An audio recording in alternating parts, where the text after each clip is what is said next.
www.brandonmc.ninja. Only $5 a month for all of my techniques that I teach here at the school at 10th Planet Jiu Jitsu in Decatur, Alabama, as well as my seminars, all get posted to the site. All of the techniques that I put on Facebook for free, my 1-minute jiu-jitsu hacks, everything, $5 a month. Go to www.brandonmc.ninja and subscribe today.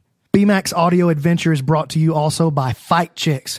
Go to fightchicks.com for awesome no-gi grappling gear, awesome apparel related to the fight game. You can use the code BAMA, B-A-M-A, to save 20%. That's fightchicks.com. We're also brought to you by M85.com. My man Mike Mons of M85 does incredible design work, graphic designs. You need a logo done, he's your guy.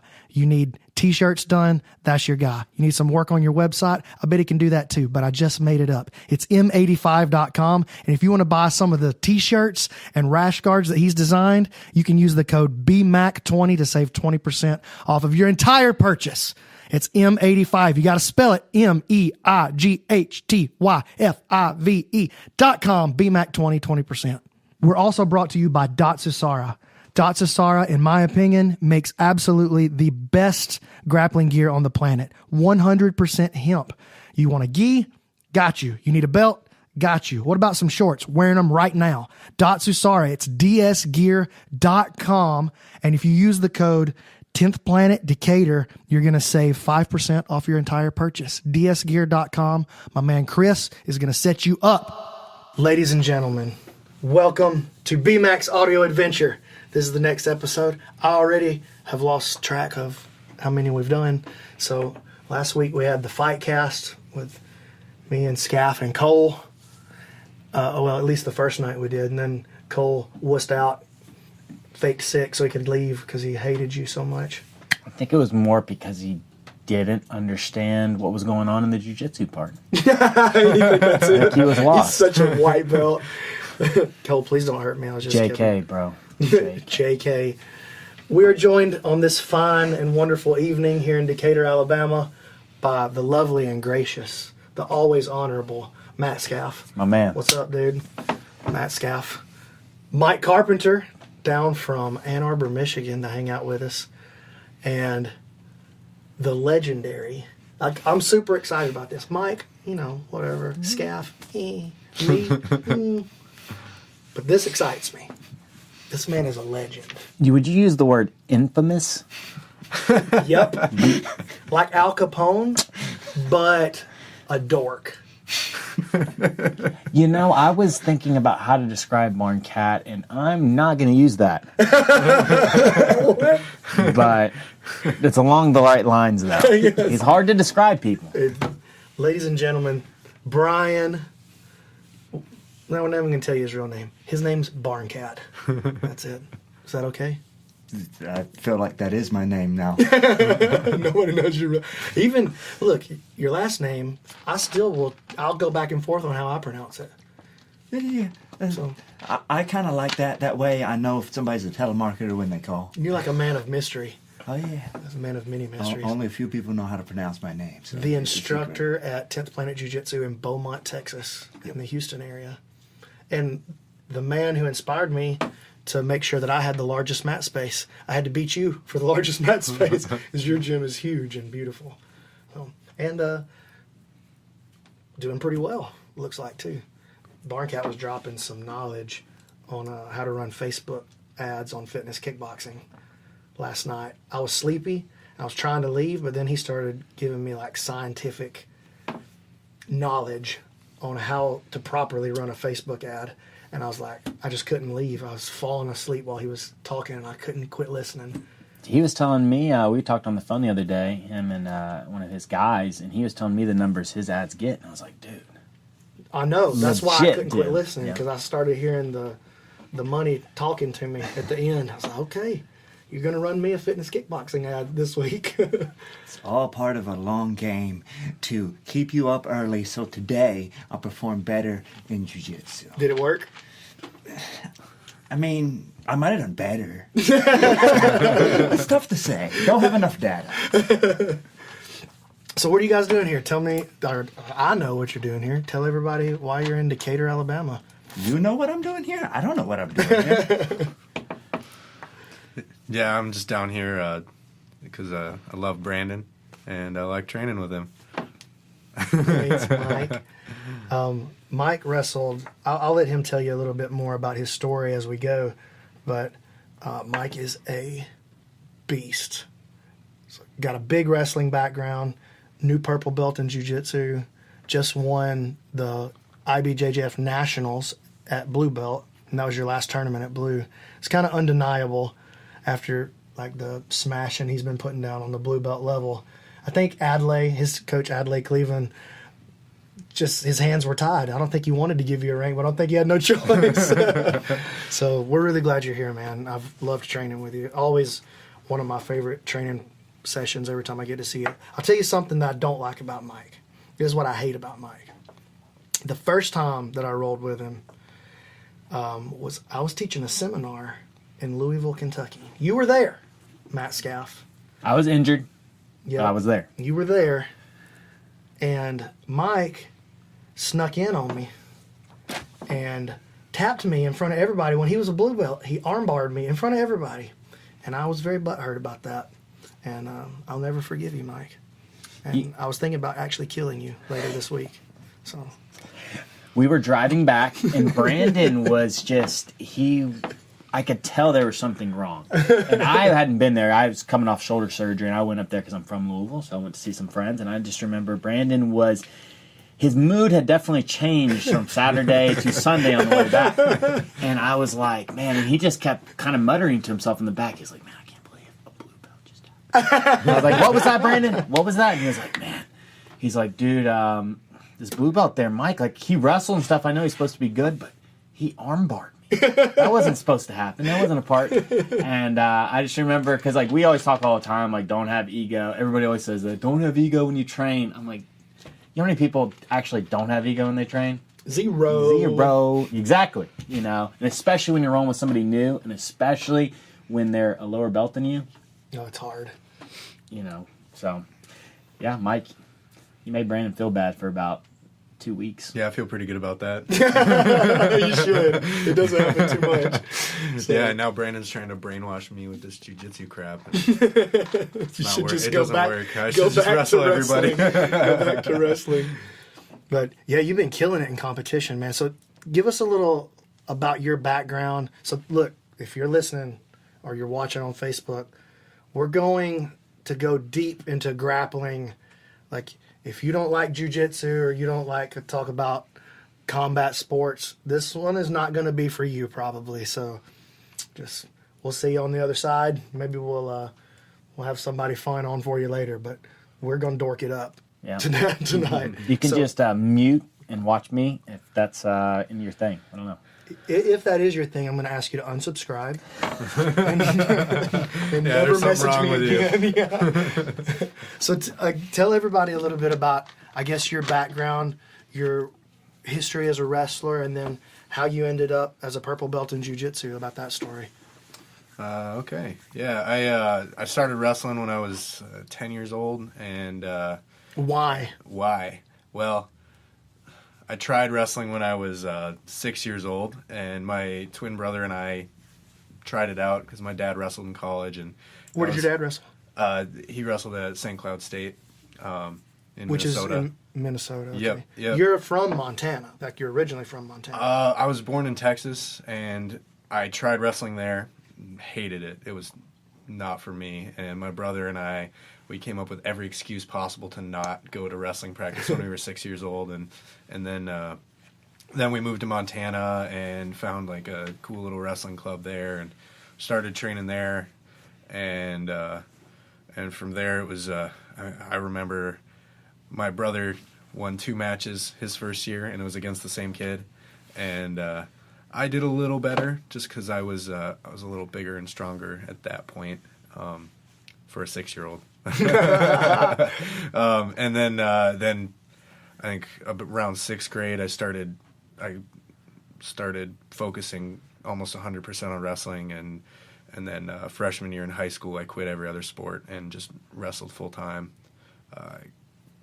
9 months out of the year, just training every day. Just beating the crap out of your body. Yeah. I've had a lot of injuries, but that's why I love jiu-jitsu so much. Is I feel like I can do it forever. And then I wrestled. I won state a couple times in Montana. It was really cool winning state. That's what everyone wanted to do in high school, but it wasn't really what I wanted to do, and it was just kind of practice for me. And my brother would say the same thing. We had dreams to be Olympic wrestlers, and so from there, the only thing that made sense was to wrestle at a big school. Like we had a lot of offers from smaller schools, and we'd have got really good opportunities there, and they would have paid us a lot of money to wrestle there. But we had to go Big Ten because that's where all the best wrestling is.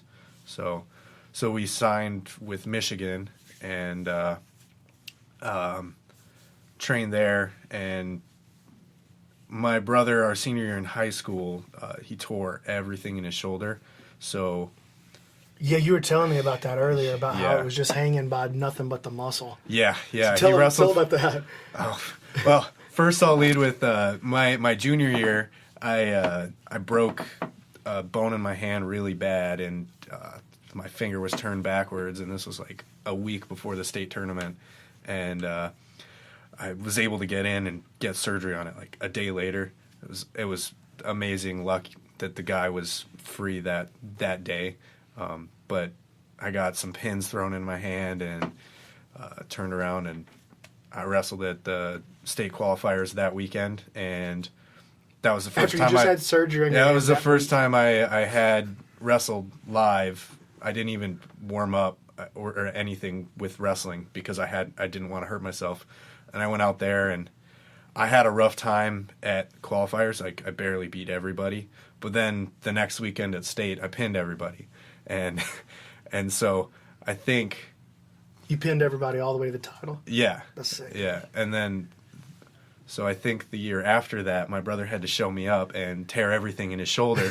So I won one-handed, he won one-armed, and No just showed me up a little bit. And Natural brother thing. yeah, you just always have to Psychopaths. beat me. I think he was over there just spinning his arm around trying to rip it off. Just to get the better of it. just so he could say he did it. And but then when we got to college, his shoulder was still messed up. That surgery's bad news. It's 9-month recovery, and then you're never the same after that. So he went through some personal stuff and had to leave after a year. But I continued wrestling there. After he left, it was kind of At the University of Michigan. at the University of Michigan. It was kind of hard to stay motivated after he left, but my sophomore year, the first year that he was gone, I was a little distracted. Social life a little bit more important than wrestling for a while, and but then my junior year, I didn't do anything but wrestle, and I studied chemical engineering, so I had to balance that a little bit, but I didn't. I just wrestled. So I just wrestled a lot, and then I got injured a lot. And my sophomore year, I tore my meniscus about a month into the season, and didn't get to compete for the majority of the season. And then my junior year, I was able to get into the starting lineup, and that was really fun. It was a good opportunity for me. But I don't think I was mentally ready, just because I was going through a lot of stuff in my personal life with my brother and just a lot of stuff going on. And so getting thrown into that, having to cut 20 pounds twice a week. Good grief, dude. I can't even imagine. How do you do that? Like, what was your how do you do that? Well, after about a month, I just weighed 160 and just cut 3 pounds. Because I had no body fat and no energy, and I would sleep through all my classes because there's nothing there, and I was constantly getting hurt. And actually, about a week into that season, I tore the ligament in my thumb, and so I just had to tape my hand. I just had a club for a hand, so that sucked. but Kind of, but now you got a club. Yeah. I mean, yeah, it was just. So I was able to do the majority of my game, and I just had to learn how to adapt, and my offense suffered a lot. So I won matches by 1-2 points that I should have killed the guy, and I lost a lot of matches by 1 or 2 points because I just couldn't. I got 1 point behind, and I just couldn't do anything, and it was really rough because I didn't perform to my potential that year. I don't think.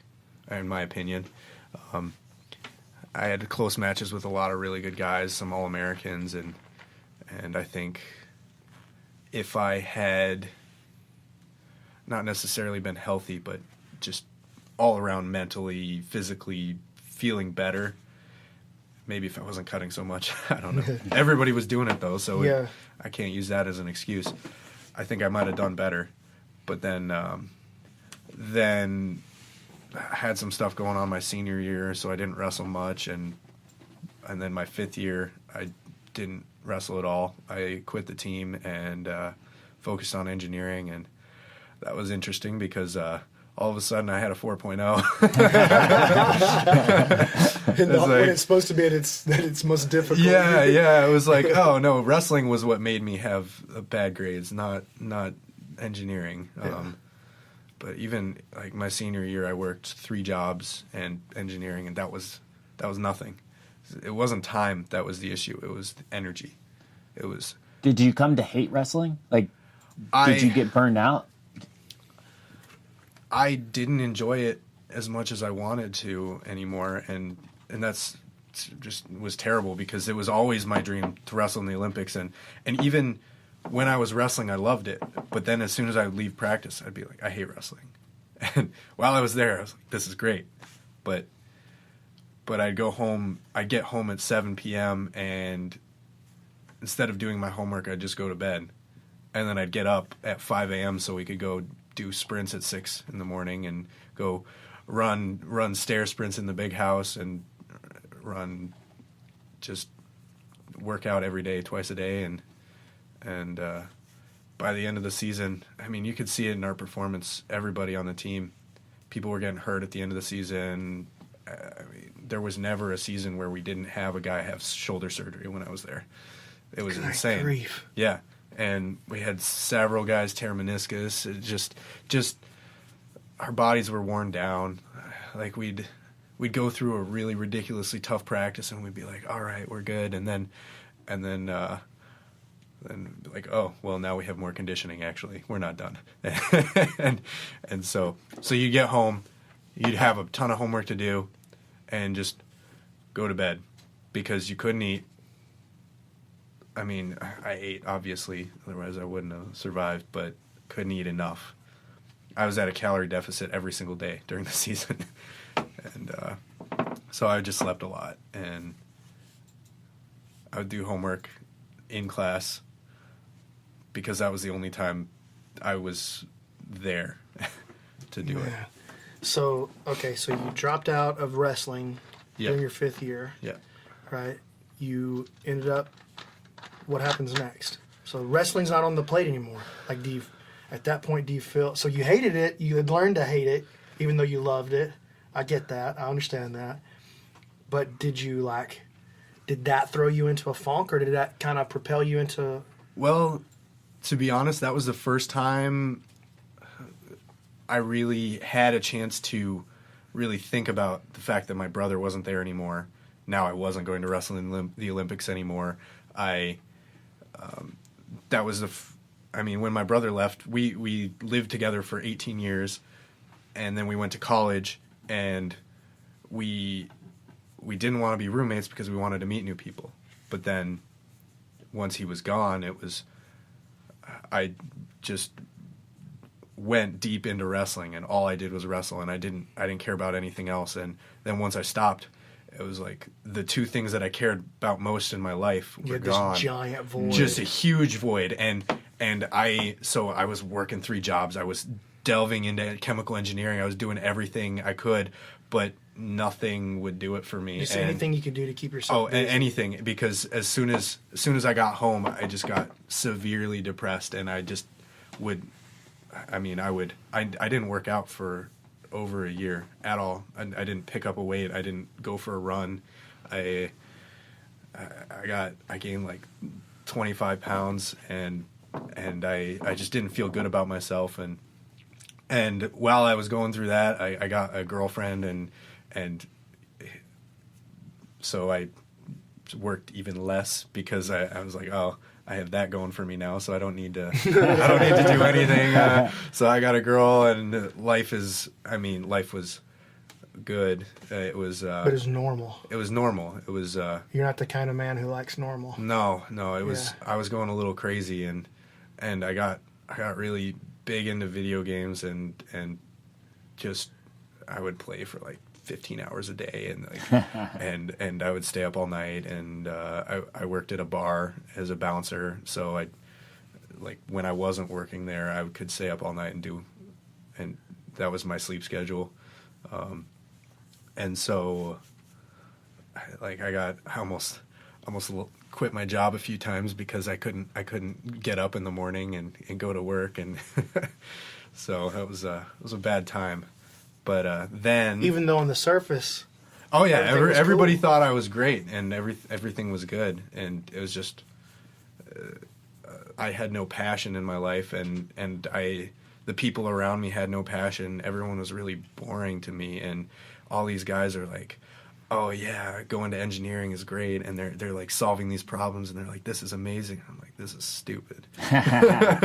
Why am I doing this? And I picked chemical engineering because it was the hardest thing I could think of, and I just wanted to prove to everyone that I could do that and wrestle and do all these things. And jeez, and what a savage, dude. And it was a bad idea.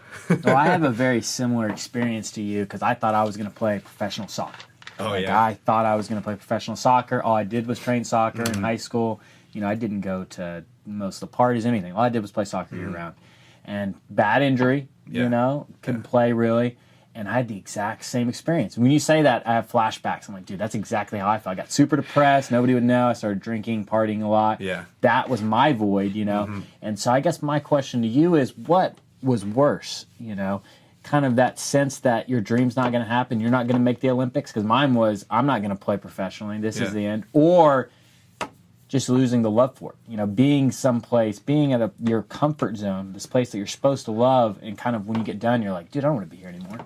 I was so in denial about it. I was like, man, I don't need wrestling at all. I was so over wrestling by the time I quit that I was just happy that I was done, and I couldn't understand why I was so happy I was done, but I was so sad that it wasn't there anymore, and it was so confusing because I was like, yeah, I've got all this energy, I've got all this time, but I don't have wrestle. I don't have any.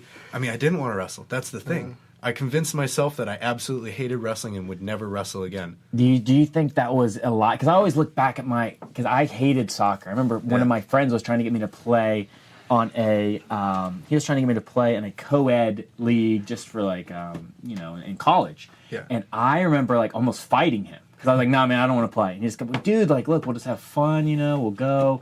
It's a great time. Dude, I was like, no, I don't want to play. And he kept asking me, and I tried to fight this guy. And I think back, did I really hate soccer, or just I was so? No, dude, I was. Yeah, You're no. such a psychopath. I'm dead serious, dude. No, dude, I tried to fight this guy. For real, he's one of my best friends, one of my best friends, especially at the time. And but he kept asking me, and I remember I had a meltdown. And I look back, and I'm like, I was lying. I didn't hate soccer. I just hated that it didn't work out. Yeah, yeah, that's. And I tried to convince myself that I hated it. I didn't touch a soccer ball I couldn't touch a soccer ball 6 years after I quit. It took me about 6 years before I could touch it again because it hurts so bad, I still get anxiety anytime I walk in a wrestling room, major anxiety, and it's crazy to me because the thing that I love to do so much, I just can't even, when I compete in Jiu Jitsu, I go out there and I wrestle. I stand up with them, and I'm like, I don't want to wrestle this guy, and then it always turns into we go head to head, and then I just take him down. It's like, oh, I just wrestled. The wrestling came out whether you want to. Yeah, it's like an instinct thing, and And every time I do it, I'm just like, I don't want to wrestle. I hate wrestling. This is stupid. And people always ask me, like, can I work my wrestling with you? I'm like, no, I don't want to do that. They're like, can I get a private lesson with you? Nah, I'm good. I'll help you with jiu-jitsu. I don't want to wrestle. And I was so in denial about my wrestling that I think that's actually what helped me learn jiu-jitsu, was because I didn't want to be the guy that was known as a wrestler. I wanted to get really good at jiu-jitsu and just say, screw wrestling. I'm not a wrestler at all. And so I'll walk out there and just stand straight up and just walk up to guys, and then they always shoot on me. And then I turn into a wrestler again because they shoot a single leg on me. And, you can't help it. Yeah, it's like my instinct kicks in. And do you think that'll be kind of your path to black belt, is being able to reconcile your wrestling and jiu-jitsu? Yeah, I think that's going to be a big step, and I'm working on it, but I'm a long ways from being comfortable there. I mean, actually, the first time I stepped in the Michigan wrestling room, since I cut all ties with everything Michigan wrestling. One of the coaches, I loved one of the coaches. Just Sean Bourmet was my favorite person in the world. He took me under his wing. He gave me a job, like landscaping his house, and I mean, he paid me a normal wage. You know, NCAA rules. He couldn't do anything special. But I mean, that guy was the only reason I stuck with it as long as I did, and that was the hardest thing in the world for me. Was I felt like I was breaking up with him. I went into his office and I was like, I'll still be around. I'll come in and work out with the guys every once in a while. We can still be friends. We can still, yeah. I'll come and support the team. I'll come to all the events. We'll still see each other. And then as soon as I walked out of that office, I was like, I can never go back, ever. And I signed a waiver so I could come back and train with them, even though I wasn't on the team. And it was an open door. I could come back and train anytime I wanted to. I haven't been back and trained with them. And the only time I've been there since then was my good friend Jess Brown. She wanted to learn to wrestle. So she wanted to join the club wrestling team at Michigan, which is just, I mean, it's a casual wrestling, just have fun wrestling. But she was really nervous to go in, so I told her I would take her in, and we would go together. And so I went to this club practice, and some of the guys were still in the locker room when I got there, and I just started freaking out and having a panic attack, and I was ready to just run back out the door and leave and just never go back and just say, you don't need to wrestle, wrestling's stupid. And then Jess walked in, and I was like, all right, I'm just going to do this for her just one time. And as soon as I started wrestling with those club guys, I realized like how good at wrestling I was. And because I totally forgot, and because I'm not around wrestling anymore. So I'm just like, oh, I'm good for a jiu-jitsu guy. And then I see these guys that, like, one of them won a national club title, and I just wiped the floor with him, and it was silly. And I didn't realize how good he was until somebody told me. But that was a huge step for me, and then I was gonna go back and help out with the club and like help coach them and stuff. Never went back once. People don't. What I always tell people is like, you don't understand, and I feel like a lot like. Again, I can really understand your story, because I always tell people, like, you don't understand. I can't just go to a soccer field and kick the ball. Yeah. Like, I was trying to make it. Yeah. Like, I was putting everything I had into soccer. Like, I still don't talk about it very much, because it hurts so bad, But I'm the same way. Like, I would be like, yeah, I'm going to go help out high school team or this or that. But it's like, I want to go train. Like, I want to go. And so I can't just do this for fun. Like, soccer became a job. It became my life. It became, and it's kind of like jiu-jitsu right now. Like, dude, I can't just come in and have fun and train jiu-jitsu. Like, I come to train, And so I don't think people understand. I think that, like, especially, like, you can't just go have fun wrestling. Like, you're just mentally, like... I hate it when I just have fun. If I just go in and screw around, I'm like, this is stupid. Yeah. This isn't wrestling. That's so crazy to me, because I don't have any like huge athletic background. Like, I played sports in high school at a 1A school like a normal dude. Like, okay, I'm on the ball team. Like, I played basketball and I was okay. I played football like for a couple of years as a young guy, and I was okay, you know.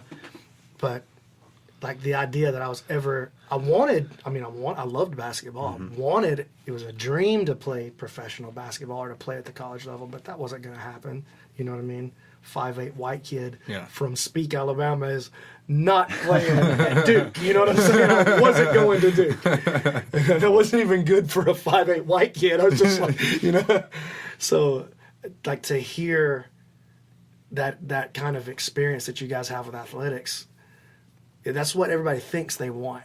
Yeah. You know, it's like, I want to have that, but to understand what it takes to make it in a real sport like that, in a real sport like soccer, a real sport like wrestling, like people don't understand the level of sacrifice, even to do something like that is recreational for most everybody that we train with at any school in Jiu Jitsu.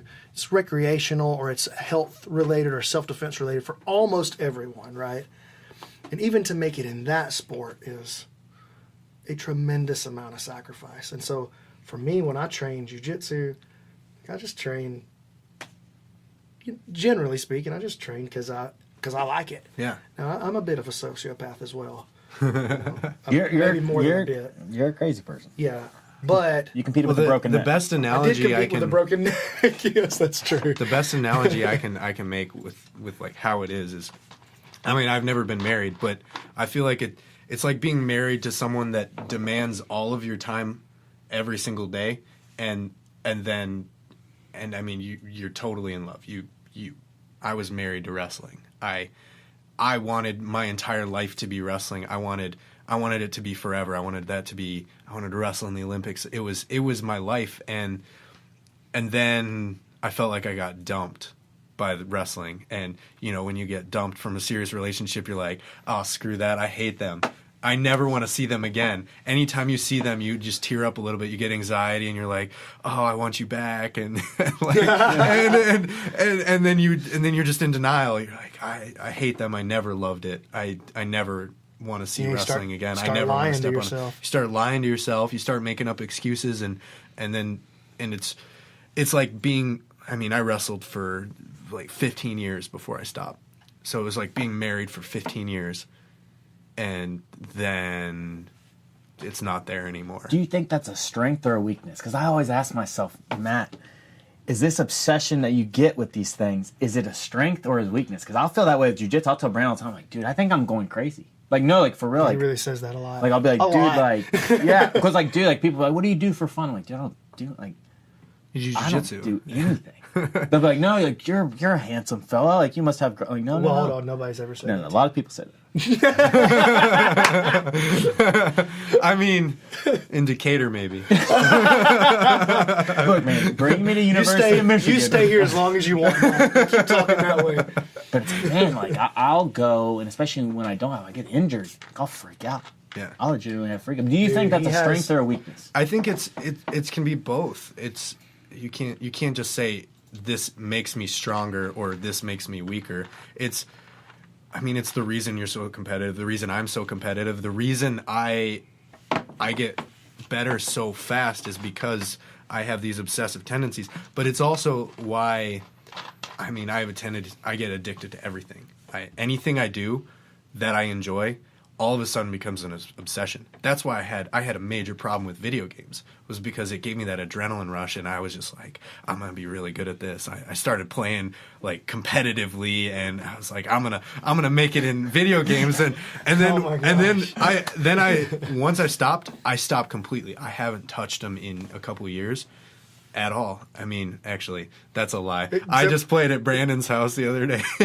Tell him how that really went down, Mike. Oh yeah, I got my butt kicked by his son. And this guy. I don't remember that. It's because you're blocking it from your memory. Yeah. It was such a brutal beating. It was pretty bad. Yeah, but it's hard, and we've actually got a guy on our team in Ann Arbor that played baseball in college, and he was really good at baseball, and he also has very addictive tendencies, and he went down a pretty dark path after baseball because he didn't have baseball anymore, and And I filled that void with video games, and I could have easily been something much worse.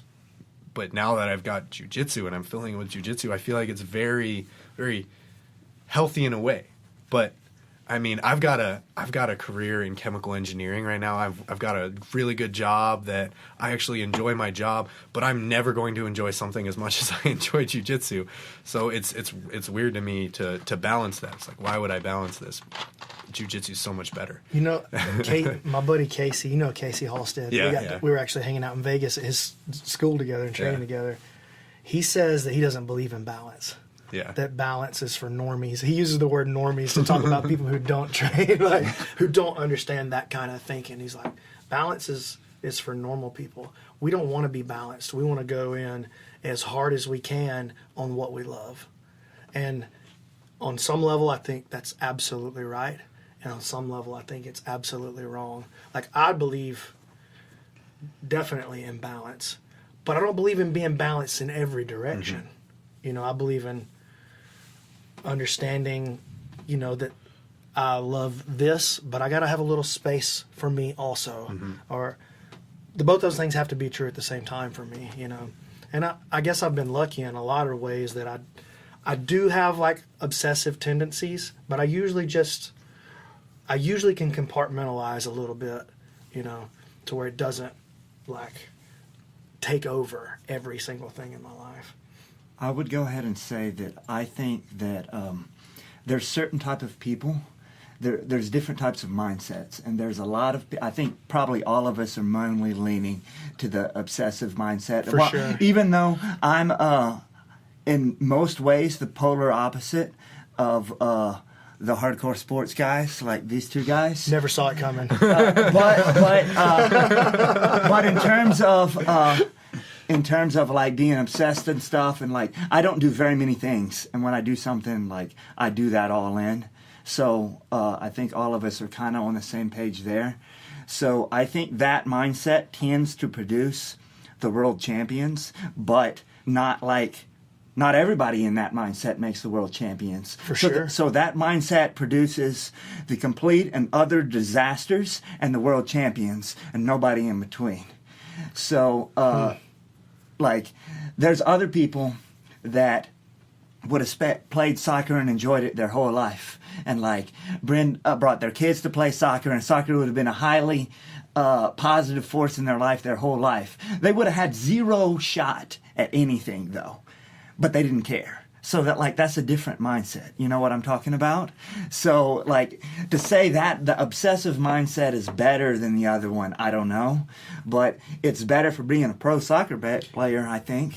It's the only way to the top. To the true top. To the true top, yes. To the apex, to the top of the top mountain. of the competition. Yes. If your ultimate goal in soccer is competition, that's like golf. A lot of people play golf and they care zero about being the best golfer. So, you know, but yeah, not yet. I beat my dad and my brother yesterday for the first time ever. And they're golf. just like, dude, you've only been playing like 7 months, you know? And I shot like a really good score for like, especially someone who's been playing 7 months. Like, I look like an actual golfer now. And they're like, what? And I'm like, dude, like, you guys don't understand, like most people, I'm thinking about my swing now. I'm like, oh, like when I'm doing this, like, dude. Anyways, what I think it is I think most people, the more you put into something, the more it hurts. You know, Yeah, Jiu-Jitsu hurts when I can't do it. Like, it hurts so bad. And I always feel like most people will never understand the feeling I get when I can't do Jiu-Jitsu, or when I couldn't do soccer, or when I couldn't, like, it's this feeling, because again, you pour your heart and soul. It doesn't even come about love. And so now I'm starting to tell myself that I lie to myself. I think we all lie. Like, in our minds, you always have loved wrestling. You'll always love wrestling. It just doesn't change like that. It's just our mind tries to protect us sometimes. And so it gets us, just like that girl. A girl breaks up with you, go, oh, I didn't like her. I never really liked her. It's like, no, you really liked her. You would have married that girl. Yeah. But she didn't want to, you know, or something happened. So I'm like telling myself right now, I'm like, dude, like any of the negative thoughts I have, especially about stuff that I like, I'm just like, dude, that's a lie. Like, I don't want to come to jiu-jitsu. That's a lie. Like, and it's really been fascinating. You know, like, oh, you don't want to compete. No, I don't want to compete because I'm scared to compete. That's a lie. You know what I'm saying? Like, it's not because I don't want to compete. It's just I'm afraid to go out there, you know? And so I think most people, if you just really look at yourself, you'll go, I only tell myself these things because I'm protecting my ego. So, yeah, I agree. And I think, I mean, that comparison to like a relationship, that's the only way a normal person, because that's the only thing other people tend to obsess about. I mean, love is always, I mean, most of my friends become obsessed with their relationships, and that's the only thing they've ever been obsessed about in their life. They go through their whole life and they just do what they're supposed to do because they're told to do it. I can't do that. And everything that I do, if I enjoy something, I want to be the best in the world at it. Like with video games, I wanted to be the best in the world at the game I was playing, and it wasn't realistic because I suck at video games. but in my mind, I was going to keep working at it, and I was training. Every time I would play, I was training. I was getting better. I was working out my mind, and I wasn't good. What did I tell you when I first started getting to know him? I was like, you're going to like this guy. Yeah. I feel like you guys, and it's coming out, y'all are so much alike when I just spent Well, I was telling Brandon, I was like, dude, I was telling somebody, I have to train. Like, I was made on this earth to do training sessions. Whatever it is, like, I do training sessions. I'm not happy if I don't do a training session, whether that's a yoga session, a breathing session, a golf session, Jiu Jitsu session. I have to train every single day. I can't just go and like, oh, I'm going to go to the movie. Like, no, I've got to train. If I don't have training in my life, I go crazy. I legitimately go crazy. That's everybody in this room, I think, because like I've done that in like different games, academics, different things, and I have to have something. And I think self-awareness is key because like for instance, there's this place back in Bmac that's open late at night, so I end up, since I don't get out of training for really late, I end up eating there a bunch. It's called IHOP. I don't know if you guys isn't. have ever heard of it. No, it isn't. It's a coffee house. Anyway, there's a guy that plays chess, and he's an old guy. He's been playing his chess his whole life. And I've played a couple of times, but I really, I mentally regulate how often I'll let myself play with him, like once every 2 months or something like that. Because it's fascinating to me. This guy plays his whole life. And he talks about it, and I mean, he's okay, but he's like, oh yeah, I've never really picked up a chess book. I mean, to me it wasn't fun. It's like, I can't do that. If I play more than a couple of times, I'm gonna go on the internet and read the current strategies. I'm gonna if I play 2 nights in a row, that's gonna happen.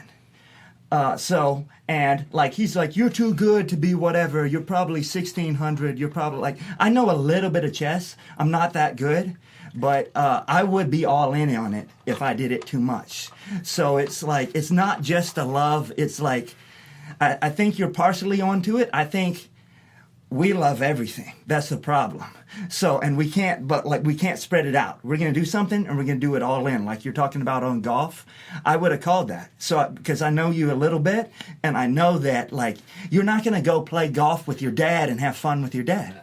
That's not going to happen. You're going to be thinking about your swing all the time, and your dad is out there he's never going to get good at golf because he doesn't care. But you can't do that. Well, my dad said something to me because I go, I'm going to be shooting under 80 in a year. And he was like, no, you won't. You're not going to be shooting under 80. I've been playing 20 years. I've only shot under 80 3 times. And that was a big mistake. Dude, I'm already mentally, I'm like, yeah. It's a different type of person. Those people don't understand. It's just like you're talking about. There's a lot of people in jiu-jitsu.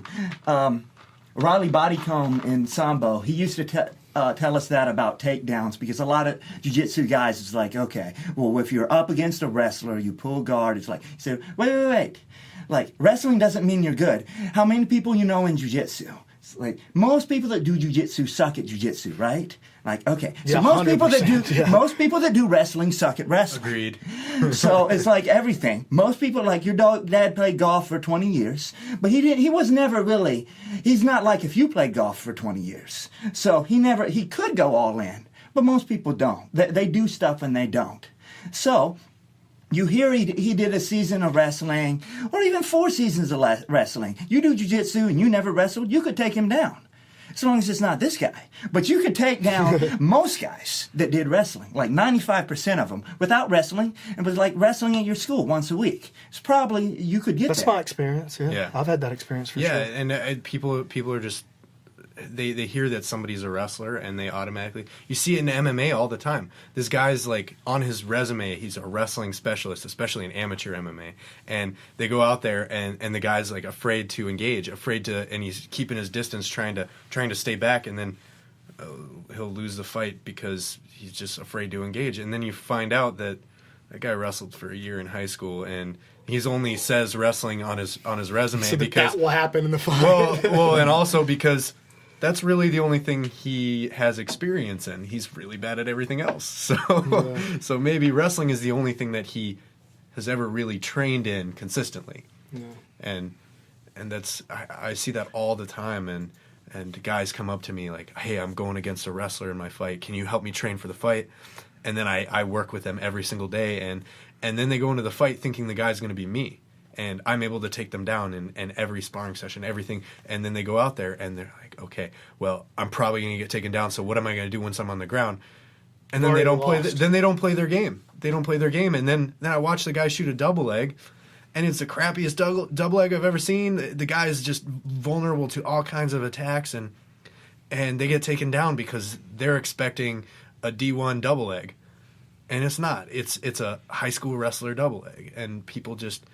They don't realize that wrestling is such a and it's a really big sport too. It's maybe not big everywhere, but there are guys at all different levels, and I mean there were guys in D1 that I never considered really great, and I mean there were guys that I teched in college in D1 wrestling, and I was never an All-American, so there's even guys that were better than me, and I was just annihilating some guys in D1 wrestling, and so you can't say that just because somebody wrestled that they're going to take you down, you can't engage them, and yeah, it really screws up a lot of people's game plans, and it's like, oh, if it's this jiu-jitsu guy, where like all the time in MMA, they talk about, well, if you're facing a jiu-jitsu guys, like we're going to stand and punch over. We're not going to like go in and control. And it's like a lot of times that's just setting up a mistake in your mind. Mm-hmm. I mean,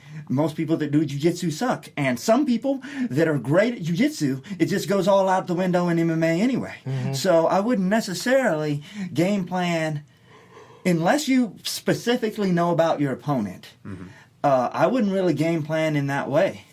I think that you could train everything, and I tell my guys, my fighters all the time, the analogy I use is like, okay, if you're a major league baseball player and you're a fastball pitcher, so that's your thing. You throw a fastball and you're up against the guy that's like he hits home runs off all the fastball. All the fastball pitchers. He's the best at hitting fastballs. What do you throw? Fastball. You throw a fastball because that's your game. So that's exactly what I would sling at him. Yep. Yeah, and then if you strike him out, you're the guy that strikes out the guy that hits home runs off all fastballs. Yeah.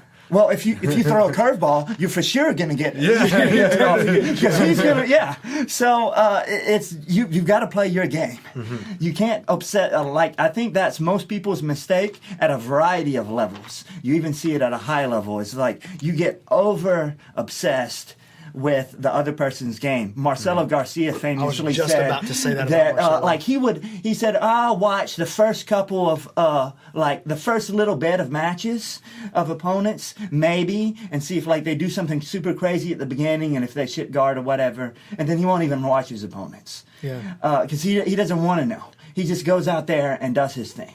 Well, let me tell you something else, Marcelo. So I was actually going to say something else about Marcelo, but along the same vein, when he first opened MG in Action, a couple of the people that were around him told him what a terrible idea it was. Like, you're giving away your entire game plan to these guys you're about to face at ADCC and at the World Championships. And he goes, no. If they watch my game and study my game, they will enter my game. He said, I'm just going to do what I do. And the more they think about my game, the harder I'm going to whip them. And that's exactly what he did. So he put every single one of his training sessions, every class that he taught, up available for anybody to watch, and then he went in and subbed his way through the whole bracket at the highest level. I have a great example of this in college wrestling. Actually, my very first match in the starting lineup, I was against a guy who was like known for his top game. He was a really funky rider, and that's a cool thing to call somebody. Funky rider. yeah, and but he had just come off of his shoulder surgery. So my coaches were like, if you get on top of him, crank on that shoulder. And, I like your coaches. And so I go out there, and I'm thinking about, okay, I can't get underneath him, and I got to crank on the shoulder. I took him down in like 2 seconds. I get on top, and if I had done my normal game, I would have ridden him, turned him, and pinned him probably. But instead, I'm just sitting on that wrist, cranking on his shoulder, just sitting there cranking, and then he gets out. And from there, it was like, oh, well, that didn't work. What do I do now? And I was out of the zone. I was no longer focused. I was thinking about what I was going to do next, how I was going to get back to that shoulder and attack that shoulder again, instead of just taking him down. I took him down in 2 seconds. Why can't I take him down again? I could have just taken him down. I ended up losing. For people that don't know, there's a riding time points in wrestling. If you ride someone for a minute longer than they ride you, you get a point for it. So I took him down once, and he escaped from me twice, and then he got a point for riding me for a minute, and then beat me. So should have thrown the fastball, basically. Yeah, basically should have just taken him down over and over again and just destroyed the guy. But all I was thinking about doing was not getting underneath him and taking him down. And nothing more heartbreaking than when the game plan fails. Yep. You have the game plan, you go in, especially when it's not your game plan, and you game plan specifically for that guy, and it doesn't work, you go, well, now I can't beat him. Yeah. Because I can't beat him. That's his weakness. If I can't beat his weakness, but it's like, no, you're not doing your strengths, you know. Yeah, I've gotten to where over the years I don't believe in game planning. Yeah. Where I believe in knowing my craft more deeply than anyone knows it. Like, that's what I really believe in the most. I want to know my game plan, my craft, deeper than you could possibly know it. I want to have more hours spent than you could possibly accumulate. Yeah. It's your deepest obsession. I'm going to have more hours accumulated than you can. And then if they train to beat that, they're And then spending a few hours. I'm just going to stay awake. Yeah. And that's the main, like we were talking about one of our training sessions from yesterday. Yeah. It's like, as I enter, like, all right, what's Mike going to do? I don't know, but I'm going to be awake. I'm just going to be awake and aware and ready. And my hours and my depth of knowledge should overcome, and that's what usually happens. I think there's a really important lesson for self-defense and ideas like that, because you see all these guys, they talk about basically the flawed strategy we're talking about here. They want you to do something that you never do. To these guys, like, okay, but what you don't want to do is gouge him in the eye. If he's got a weak shoulder, you want to do that. It's like, but you've never done that. Why don't you practice something that you can train and do that over and over again? Just like I have an amateur MMA fighter that I'm trying to get ready right now, and he's like, got in his mind he wants to completely change his jiu-jitsu for MMA, like, it wants to make it way more spacey and strikey, and it's like all of a sudden he's adding strikes, he puts the gloves on, it's like, man, we just went down 15 skill levels. It's like, yeah, I realized that, oh, you could punch there, like, why didn't you just pass the guard and get a position and like strike when it's breaking up space? I mean, you're against a white belt that I watched you in just jiu-jitsu sub over and over and over again, super easy. And you're on top of them with strikes now. Now you can't do anything. You're actually getting beat up. It's like, something is wrong here. Like, you didn't even have to hit him. You were on top. Like, why are you losing now? It's because you're flipping everything to something that you don't train. Why aren't you doing something you trained? Oh, this is better. It doesn't matter if it's better theoretically. You have to be doing something that you train, that you're good at, that you put the time in. So it's like, oh, in self-defense I would do this. How many times do you train that? If it's less than 1,000, you got a low success rate. You poked 1,000 guys in the eye so far, real time, like gouged them all the way out. First of all, message me, show me the pictures. I want to get to know you. I want to be friends. Hit Barncat up in his DMs if you're an eye gouger. Only if you're an eye Some gouger. Israeli special forces guys like. I'm gonna send that guy some pictures. I'm gonna check my Facebook page. I'm gonna post publicly the pictures of all the people that send me 1,000 live eye gouges and let you know who not to fight. You know how many ISIS fighters, those fake ISIS profiles, are going to be sending you Facebook requests? I don't know. Do you have a large following of ISIS members? I don't think so. That'd be a good thing to know about. So I just helped you out because you needed to know if that was the case. I do need to know that. Yeah, you'll find out. ISIS, if you're listening. I don't want to talk about this anymore. No more. The FBI's going to go. Yeah, Tomorrow. great. It's gonna be Thanks, fun. guys. Yeah. No problem. Don't call Anytime. me. Call Barncat. I'll give you his number. I'm going to give your number out live on the air. All right, so I want to hear the Barncat story. Like, Which one? look, here's just the truth. Those of you that aren't watching, anybody that like you hear the legends of Barncat, but anytime you've heard something about him and then you see Barncat, you go, no, that can't be true. He can't be good. I'm looking at him right now. He can't be good. And then you get on the floor with him and you go, and maybe he taps you, and you still go, that can't be real. That's not. If I do that, Barncat's good. One of the Barncat's poster good. boys of Jiu Jitsu. Yeah. You know, like Absolutely, you go, man. all right, here are 3 cases of guys that shouldn't be good.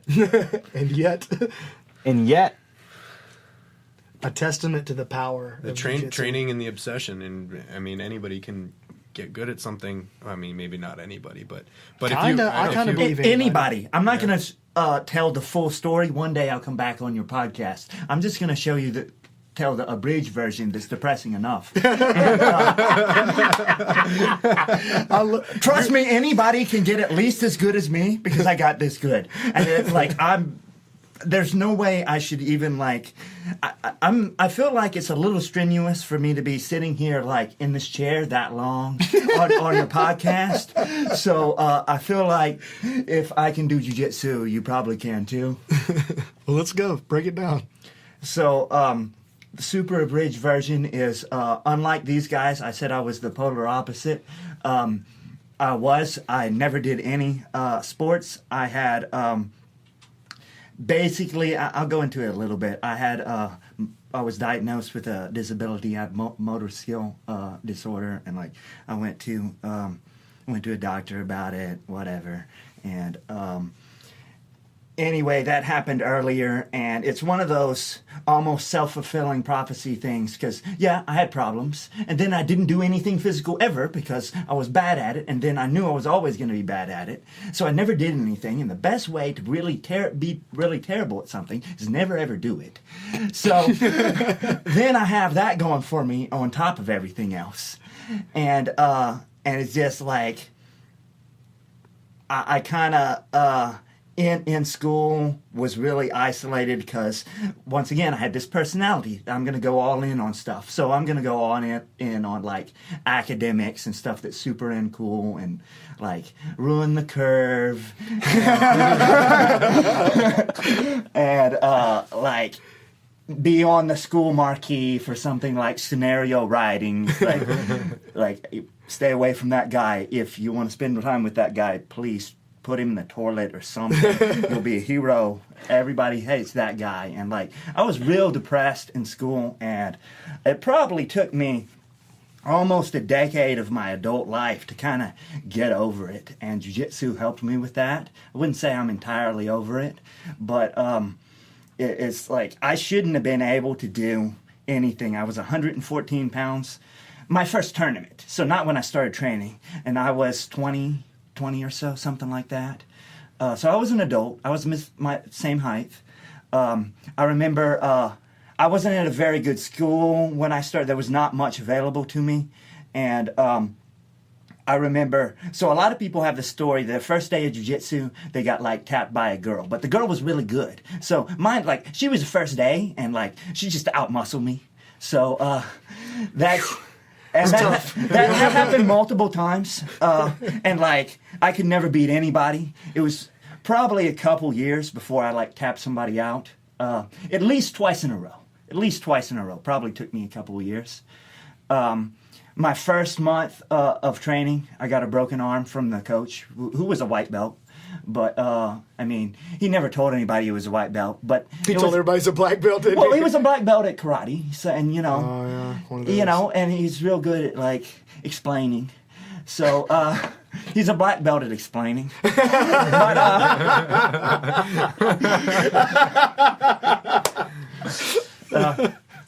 so that's the thing. And, I mean, and I went back. And, you know, that's how crazy I am. So I could be even up to these guys' level of crazy because I could even be past some of you guys. But with all that going for me, I went back after that.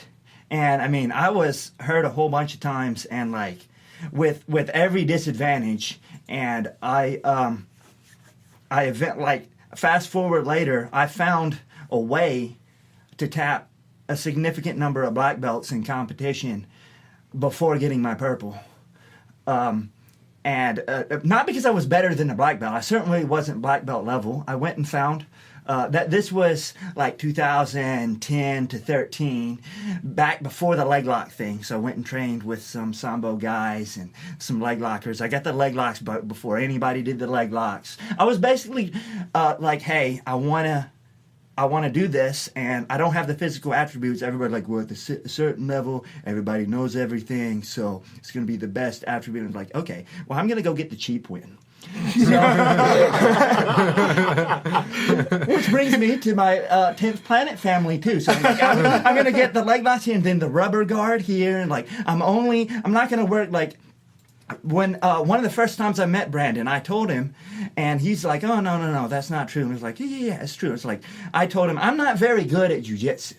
I'm good at a certain competitive strategy that I can beat somebody some of the time that's better than me at jiu-jitsu. But I'm not very good at jiu-jitsu. I'm good at competing with a specific game plan. I'm good at these few things. And since then, I've gotten a lot better at jiu-jitsu. But that was my thing.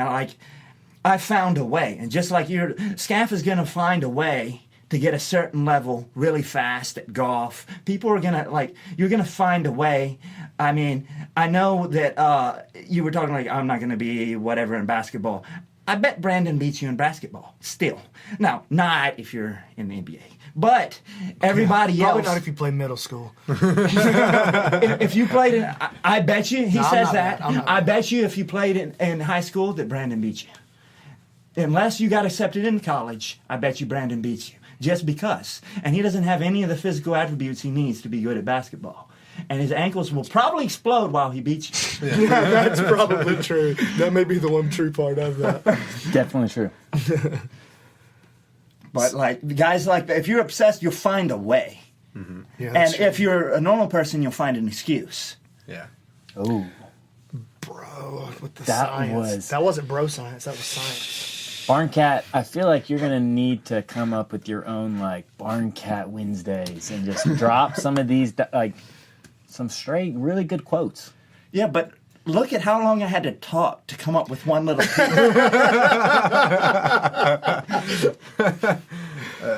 So did you feel okay? So do you feel a it's really funny that we have you two on right now. We have stud wrestler like coming in. He's like, oh man, this is like wrestling. Wrestled in Michigan. Now I'm doing guy jiu-jitsu. that would have got shoved in the locker by that guy. Bye, Mike. Hey, hold up. Not him specifically. No. No, I would have shoved the guy shoving you into a locker. I love those guys. You were picking on the one I think that's how all jocks say like to remember themselves back in high school. They're like, no, I was the guy pushing the guy. I was pushing the door. That's true. But so like, did you feel a sense of I don't know like anger, or did you feel like you needed to prove yourself? Like I see guys, and I can feel it, especially like we have like a blue belt here, that I can just tell when he taps out a guy he's not supposed to. You know, he's quote, unquote, he's to. 130 pounds, you know, same thing. Like, he's not the guy, like, all muscled up and athletic, but he loves nothing more than, like, oh, you played football in high school? Come here. You see, I kind of did that, but it wasn't like, that's totally not my mentality. And that guy's a different guy. And so it wasn't out of anger, because it's just, that's not, I didn't get into jiu-jitsu because of like something to prove like that. I mean, my dad did judo, and like, he never even trained me. So it's like, I'm the son of a pretty good judo black belt that can't take you down. And it is almost like Elio Gracie's story. My dad like loved grappling. I saw the first UFC. My dad bought it. Like, I was like 6 or 5, and because he knew a little bit about grappling because he did judo, and there were submissions in that, and especially at that time, judo was much more robust of a art. Than and even like. Or the competition. Yeah, judo. very few people knew much grappling. So if you knew judo and trained at a well-rounded judo school, you knew more grappling than almost everybody you were at that jack a time. normal dude up. Yeah, but That's still true, by the way. Yeah. The normal dude gets waxed by a judo guy. well, any of the modern combat sports, anybody that trains live, or I'm talking about do something you do all the time live, if you train judo, wrestling, Muay Thai, boxing, kickboxing, high school folk wrestling that's not supposed to be a combat sport.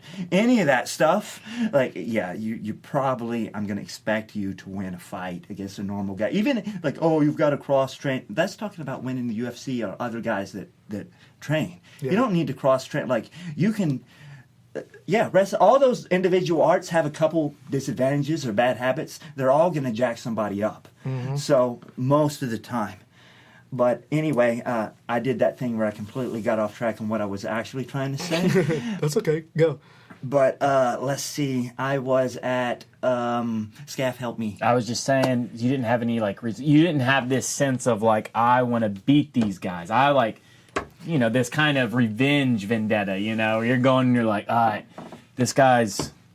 So, kind of, because my first thing was, I wanted to be able to tap somebody, no matter who it was, with zero training. Like, but no matter who it was. First of all, it was just like, in grappling rule set, I wanted to be able to tap anybody their first day. And I kind of feel like that should be a blue belt requirement. Somebody's like purple, cough, black. But you know, I feel like I'm kind of looking for that from my blue belts. That no matter who the next guy that walks through the door is, you can handle yourself. You count like a wrestler, so like a college wrestler comes in, do they have to be able to tap that guy? Depends on, I'm talking about no training, it depends on the wrestler. If we're talking about the wrestlers that we discussed before, then maybe, but like if you came in before you did jiu-jitsu, and especially, and you were... Until I lost my ego, well... I still have a lot of ego. Until I decided that I wanted to do jiu-jitsu, I didn't get tapped because all I would do was I'd just wrestle. So I wasn't playing into my weakness. I was just playing my strength, like you guys were saying. And I didn't tap anybody because I didn't know jiu-jitsu. But that would be sufficient for a blue belt if you didn't tap them and basically you beat them with wrestling, then that's. But I'm talking about you're 114 pounds and he's 250 pounds and you can tap him and at minimum not get tapped, but probably tap him one time. I feel like that's a pretty high standard for a blue belt. It is, and that's why it's taking my guys a little bit of time sometimes. You got a lot of 250-pound people coming in, and it happens. Yeah, Texas. Oh yeah, here, right Yeah. They make them big in Texas. Everything's bigger in Texas. I hear that. Not everything. Look at him. Yeah. You know, that's why it's such a big deal. Even Mother Nature makes mistakes. But anyway. But yeah, it wasn't a like an anger thing. It was a goal thing. But like I knew it wasn't going to happen. And like now it's like So I don't even like rolling with those guys. I like the people that are at the stage to roll with those guys. Roll with those guys. Some people that are small and like and can do it every time really enjoy it just because of what you're talking about. So they're a black belt now and they're small and it's like, yeah, give me the 275-pound guy because I want to mangle that guy. And like, that doesn't matter to me. I'm past that. Like, I made a new goal. I don't care about that anymore. I already did that. And, but yeah, it was a goal, but it wasn't about that. I didn't care about that. I'm just doing the same thing I did with everything else.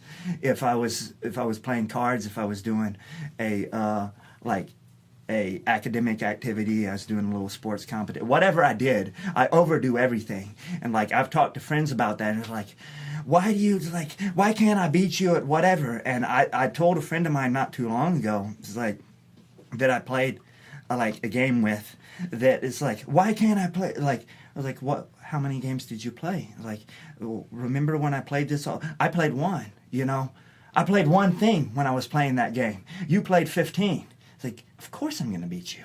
And like, it was so much that I needed to quit playing it because I couldn't do anything else. Because just like all of us do in Jiu Jitsu, it's like we're all of us are obsessed enough that it's bleeding into other stuff. So you're going to be at your job and you'll be thinking about Jiu Jitsu. You're going to be with your girlfriend. She's going to slap you because you were thinking about Jiu Jitsu. And like, you're going to like, What girlfriend? yeah, that's what I was about to say. It's like, if you got one, yeah, 3 out of 4 of us don't got one. So, well, I think that has really helped me, honestly, because I am like that in a lot of ways, like the deep obsession. And I tell people sometimes, I really my only gift is that I have the gift of obsession. I consider it a strength, though, because I have a family. I have a beautiful wife. And when I started jiu-jitsu, I already had this. We started together. Mm-hmm. And so we could be obsessed together, and it didn't hinder the marriage. But I'm able to, like, go to my family and spend time with my children. It can give me a chance to not do jiu-jitsu for a little while. And so I feel like I've been able to have a much healthier approach, especially as I've matured and gotten to where I don't feel like I have to beat somebody anymore. Like I'm not saying I've gotten rid of my ego. Like, that's not what I'm saying. Yes. I would like to. I want to, and I'm definitely nowhere nearly as bad as where I used to be, right? But I definitely feel like I don't have that thing where I have to show you that I'm the king every night anymore. You know what I mean? And I think having something else that I can obsess over, which is my family, really helps me in that regard. And then I've had like I was a musician, or I still am a musician. And so like if jiu-jitsu's stressing me out, I can just go pick up the guitar and spend an hour with it. And, I can turn to that obsession or that former obsession for a little while, but it doesn't gross me out. Like I've never had that experience to where like I wanted to be a professional musician and I tried it. And I did it for just a little bit, but I'm not like sad about the way it worked out. You know what I mean? So that part I don't get. So I think that I'm different. I'm a little less obsessed than you when guys. you have something to fall back on, it's a little different. And that's when I stopped wrestling. I had nothing. It was just chemical engineering, and I hated it. Yeah. So I was like, I'm gonna do this all in, but I hated my life because I was just doing something I didn't like all in. Until I found jiu-jitsu, I didn't have. And I had a really unhealthy relationship that I dove all in, even though it wasn't healthy. It wasn't a good relationship. This is an opinion, but I feel like that age is a factor there because... because I'm old. Well, yeah. well, No, it's okay. No, it's talking about the age at which you start the obsession in general, because it's hard. Said something about self-awareness, but that's hard when you started at 6 or 10.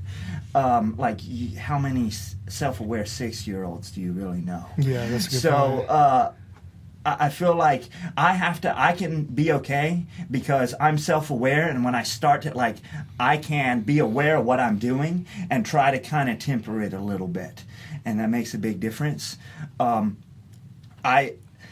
People talk about he's been doing this since he's 6 and whatever. A lot of times those people struggle with burnout and stuff like that because for this type of person, the type of person that ends up being good, that's super hard to survive all the way through like childhood, adulthood, your teens, your 20s, and then get there, and like nothing bad happen, because bad stuff is gonna happen, and you be able to deal with it, and it's probably gonna, like, an obsession snowballs if you're not careful. So then you only have that. So you have just that, and then it's like, because of stuff that there's definitely stuff that I used to do. It's nothing important. It's all just dumb stuff when I was a kid that I'm not going to do anymore. Same thing as you guys. But I lucked out that it's nothing that anyone cares about. But same thing kind of with academics. It's unfortunate that, like, I felt like I was way better. I mean, I got a full scholarship into college, and then in college I was worried about Jiu Jitsu. So I got my engineering degree, which I picked for the same reason as him, because we both make poor life choices. But I was thinking the same thing, you know, like I picked it because it was hard. Yeah. And that's such a dumb reason to pick anything. Not really. No, not. I don't think so. I mean, if you want to better yourself, but if you're picking something that you want to do for the rest of your life, well, it's a doing it career because thing. it's hard. Yeah. Maybe though, if you don't enjoy it. That's where excellence is molded, though. Yeah. Like anybody who doesn't endeavor to do something quote unquote impossible. Anybody who doesn't endeavor to do something that the normal person doesn't want to do, they can never understand what it means to even try to grab excellence, much less attain it. Yeah, well, you I can agree do that with in you. things that you enjoy, though. Like you can pick jiu-jitsu and then work out 3 times a day or twice a day when nobody else wants to do that because that's hard. You can do extra conditioning and all these extra things that nobody wants to do.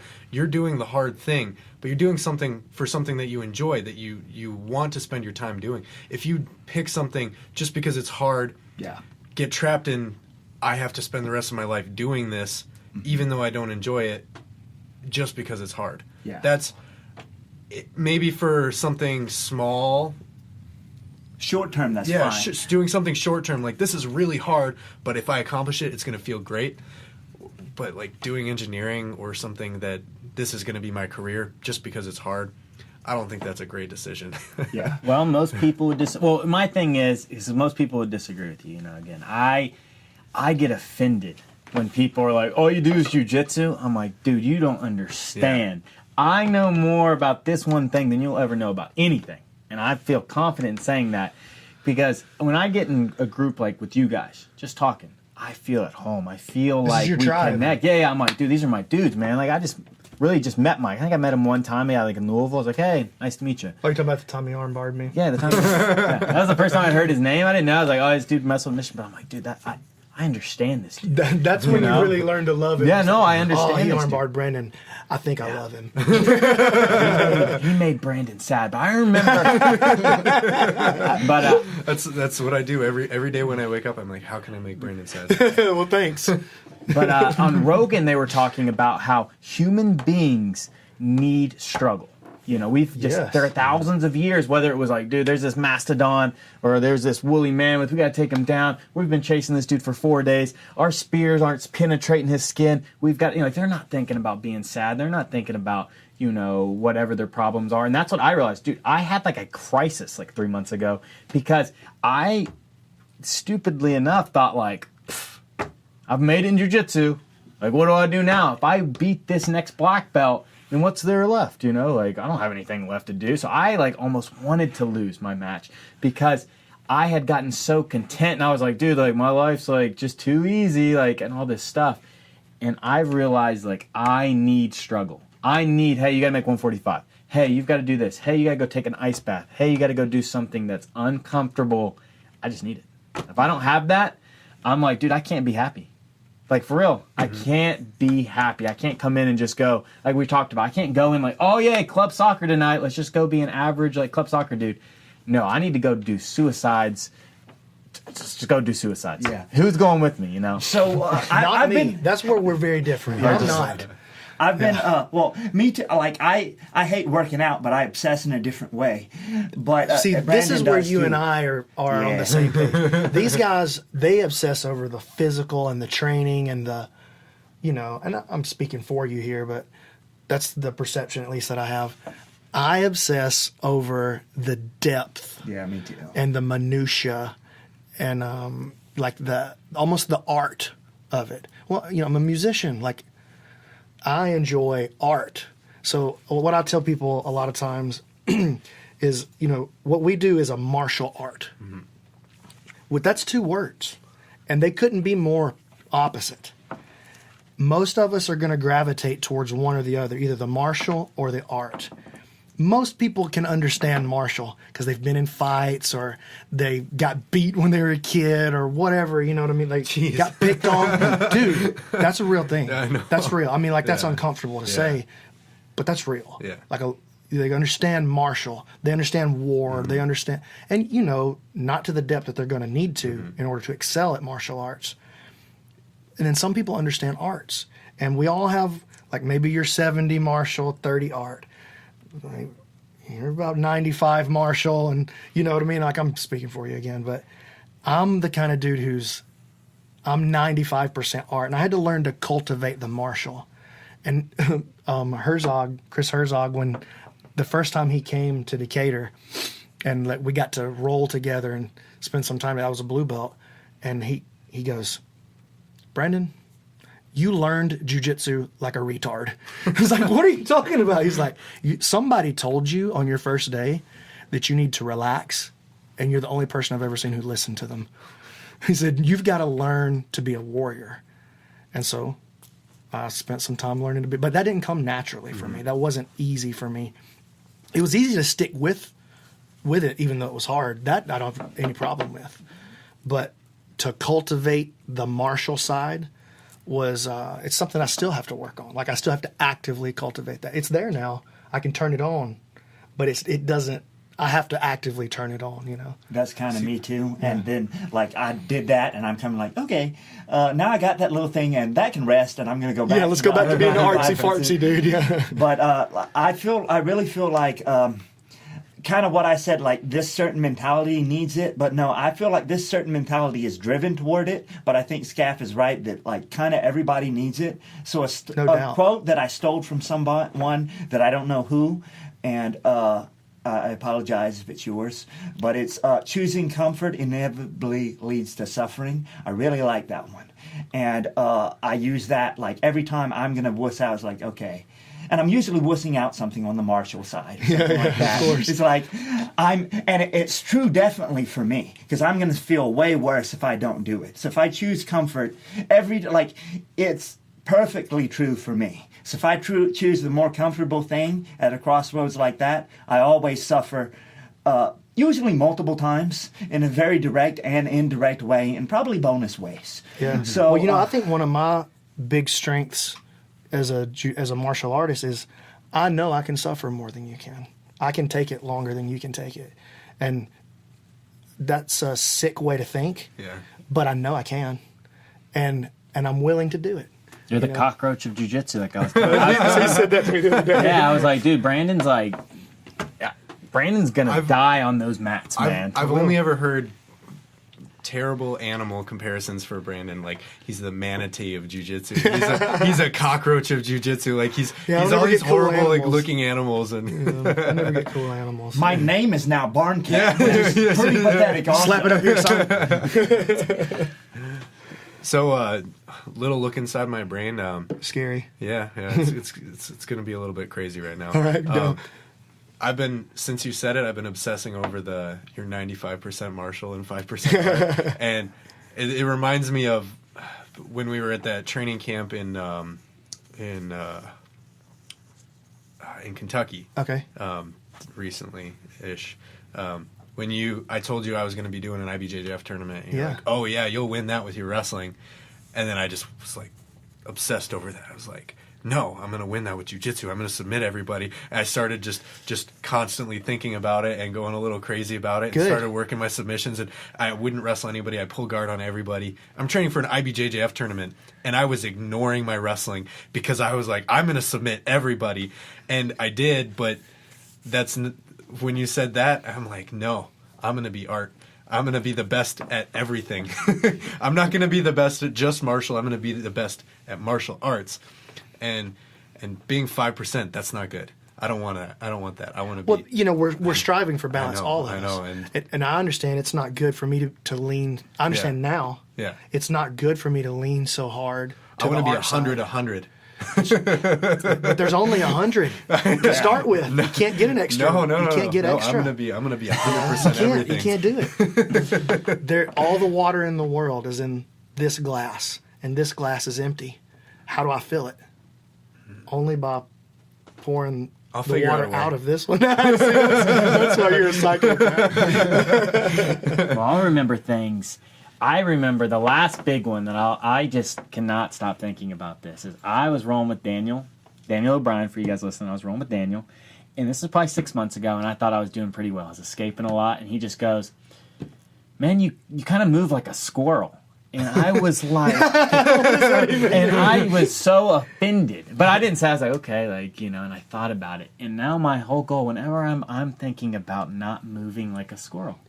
And I think about that so much. I'm like, all right, am I moving like a squirrel? I'm moving like a squirrel. I got to just move. I can't move like a squirrel. And now I'm always like. What if it was a compliment? I don't know. And he was like, maybe I'm that sure dude what if he loves squirrels, dude? No, it wasn't. It definitely wasn't. I don't think he gets compliments. I feel like he probably doesn't. I mean, being a squirrel is an insult if you're rolling with Barncat. Because then he's going to eat you. Things like that. I remember Brandon I remember things 5 years ago of somebody telling me like this or that. And it like you said, I've got that in me too, where it's like, oh, you think this guy's better than me? Screw that guy. Yeah. Screw you. And so for the longest time, I've always operated with that chip. Yeah. And I've kind of lost the chip as I've matured, and especially the more I've tried to become a martial artist. Because again, I used to be, especially at purple belt, I was like, nah, man, I'm the best. I remember telling somebody, and people listening, this is going to sound crazy, but I remember at blue belt, somebody asked me, I've always been pretty good at defense. And I remember blue belt, somebody asked me, hey, do you think Marcelo Garcia could submit you in a 5-minute roll? And I was like, no. And I was dead serious. I was like, man, and I'm like, nah, man, Marcelo could, now I'm like, nah, man, he couldn't tap me. I don't say this stuff out loud, but if you ask me, you're like, hey, can Marcelo tap you in a 5-minute? I'd be like, no. If he did, you ask me again, I'd go, nope. And I think that's my biggest skill is I lose, and the next day, I go, give me 6 months. And everybody I've ever refought that's beaten me, I've beaten them. Because I know 6 months from now, I'm going to win. Yeah, well, that's true. And I believe that about myself too. That if I believe on a long enough timeline that I will always win. And so you hear me say stuff like this all the time. I make the long play. I'm here for the long play. And I do that in my jiu-jitsu. I do that as a businessman. I've done that with my marriage. I'm doing that as a father. I believe in the long play. I don't believe I have to tap you 100 times. We're going to roll 10 minutes. I only have to tap you once. And it has to be inside that 10-minute mark. But all I have to do is stay alive long enough for you to make your error. And so that's the way I structure this is I believe I can suffer longer and better than you can. And it's played out pretty well for me over the years in every aspect of my life. Not the suffering part. That never feels good, right? But I'm talking about the long play, that I just think I can win on a long enough timeline, and it usually proves true. Yeah, and I agree that in a long enough timeline, I'm going to beat everybody. Yep, except me. Yeah, no, I'm going to beat you. I'm sitting over here like, yeah, okay. I'm gonna do this. Well, I always tell the students whenever guys ask me, and I go, look, man, in 5 years, you might be the best guy in this room.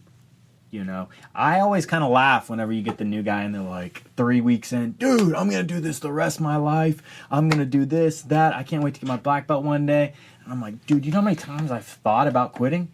Had serious thoughts about quitting. Not even just the ag for God, what am I doing with my life, Yeah, but writing the text and not sending man, it. no, seriously, right before I got my shoulder surgery, I wrote 3 long texts, Brian, hey, I'm gonna quit for a while, I'm gonna take some time off, and I just didn't.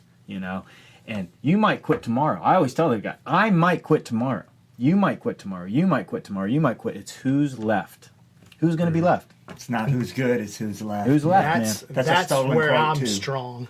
That's Yeah. where I'm strong. Is I will be You're the left. cockroach. I No, will be left. I'm with Yeah. you. A quote that they beat to death at Michigan because, I mean, it's just every single game. It's just those who stay will be champions, and it was because like for a string of seasons, Michigan was really bad, and then the team got a new coach, and he came in and just he beat the hell out of the guys. They weren't taking it seriously, and they had just come off a really bad losing season, and he walked in, he beat the hell out of them, made them train extra, was doing all this crazy workouts on them, and they guys were like ready to quit, and he's like, all right, you guys can walk out this door right now, but those who stay will be champions. And then they didn't win the national championship They won that the year, Big but then 12, they right? then they won the year after that. They won the Big Tens that year. Yeah, Big And then- yeah, Big Ten. Yep, and then they won the year after that, and then he built a really big legacy with that. It was just those who stay will be champions, and they beat that into you. And I'm a horrible Michigan fan because I have no idea the rest of the story. No, that's okay though. You don't need the rest of the story. Yeah, that's you got what you needed got out of it. Yeah, Yeah. and they told us that story before every big tournament, and by the end of it, I was just like, all right, glossing over it, like whatever, okay, who those will say. But now And- it matters. Yeah, now it matters. And, Yeah, those are the lessons that stick with you forever, man. So I'm interested in hearing what you guys think about well, of course, you've been here several times. You've been here a bunch of times now. We've spent a lot of time together. This is your first time down in the South, spending some time with the Jiu Jitsu players down here. And you've gotten to meet guys from a couple of different academies while you've been here. We end up having a lot of visitors. And you'll meet some more tomorrow. They're driving over from Georgia. I'm interested to hear about your experience with the Southern, you're from Texas, so you're Southern, but Yeah. Southeastern Jiu Jitsu. Well, I feel like what kind of in general the South has going on, especially Brandon, but then there's Daniel O'Brien. I'm trying to kind of push that direction. And I mean, there's some other guys that are also really good, but a little bit different. But like the art heavy thing is like Herzog told you, and most people don't listen. I did the same thing. Like I was trying to do that, and I added the martial and came back. There actually isn't too many people in jiu-jitsu with their own school, like building that mentality around that. And I mean, I've been to LA, I've been to places like that are supposed to be some of the best places, and while they're great, the direction it's heading here is a little bit different, and the whole jiu-jitsu community is always headed in another direction. Of course, it's always going to be. I mean, I exploited the leg lock direction, and I exploited the rubber guard direction, and like maybe I'll get to exploit this one too. That's it. Hey, if you don't got it in genetics, just like cut the corners. It's okay. So put in the hard work like you're not cutting corners, and then cut the corners. That's good advice. But yeah, I feel like that the direction here is heading that way, and I feel like a lot of people say, well, if you want to be a champion, you got to be, and that's kind of what you're talking about, right? It's like you have to go to Southern California, or you got to go to New York, or you got to go to Brazil, or some other mystical land if you want to be a champion, and not Alabama or any of those places. But really, I mean, for a long time ago, like Lovato famously basically trained by himself until he got his black belt, and he was a champion, a black belt champion. Yeah. And he took some training trips like I've taken and you've taken. Of course. But like largely, he was trained by himself with some white belts he was bringing up. So it isn't necessarily, don't listen to the people that say, like, you have to go here or there. That said, I mean, do pick don't not go do something like that because it's hard. Because some people, like, if you've got that mentality, if you didn't go to the training trips, I know a lot of people is like, oh yeah, I'm not going to go to LA, and like, don't use this as an excuse. But do know, like, there's more than one good way to get good. There's more than one good place to train, and this is, I didn't have to, like, I have some other stuff I'm doing with this trip, but I could have made a 2-day trip and done that, and like, added one day, go hang out with Brandon, and get some food, and then that's it. But I extended this trip 10 extra days because I wanted to be over here because I like training at this sort of place. I think there's something to it than that. There's advantages for all sorts of different types of training, and I think you should see some different types. Yeah, I think you definitely need to seek out different feels, different ways of thinking, different ways of seeing the world. I think it's really important. Yeah, I mean, I like some people don't care about seminars. I've gotten vastly better because of some of the people I've recently brought in for seminars. It lets me see a new look, like me going places. I feel like I do pretty good absorbing stuff because I do a good job of like, okay, if I just spend a day with Brandon, which I'm going to spend more than a day this time, but it's like, and I found something I liked, because nothing pops into your game just like that. I'll go home and I'm with the white belts or blue belts or whoever I'm with, and like, but I'll spend the next 6 months working on something really basic that, and I'll add it, and I'll be using that time. So as long as I get that one drop from LA, I don't got to be in LA every day. I don't have to be there every day. So I decided, like, I had that disadvantage of not having that too. I had basically the complete collection of disadvantages. And, but you can get around that one too. Well, Brandon told me something a few years ago, and it sticks in my mind, and it's the LeBron James effect. All right? Like, LeBron James will always be judged because he went to the Miami Heat first. Then he goes back to Cleveland when they got Kyrie, and then they bring in Kevin Love, and people will always look at him and go, well, of course. And it's the same thing that these guys do. They create these super camps. Like, you look at Atos now, and you go, of course, he trains at Atos. Of course, he went to Lloyd Irvin's. Of course, he went to Henzo's. And so now it's becoming one of those things like, well, duh, if I had those things, that it's the guys that are going to make a mark and that are truly special, you know, are the guys that, and Brandon always said, why don't you be the guy that does it from Alabama? And I was like, but Here's these guys have thing. this, these guys have that. But it's like, if you can stick and do it someplace that nobody thinks it can be done, that's what's special. That's the way- That's how you build that, because those Everybody leaves, and that's my whole argument. Like, well, of course the South, like, of course this gym in Missouri, Springfield, Missouri, hasn't produced any champions. When they get somebody good, he gets the purple belt and he takes off to Southern California. Exactly. That's what I was about to say. It's like, He could have stayed there and became good. Oh, of course he's a champion. He trains at wherever. Like, dude, you know how many people train those places? Like 1,000. You know how many champions they got? 2. Like 2. Yeah.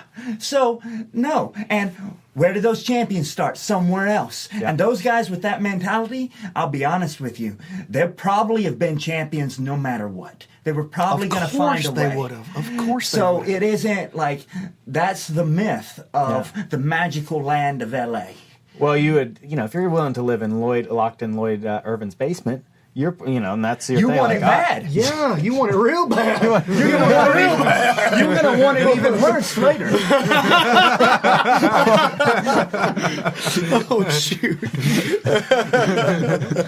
That was about to go dark.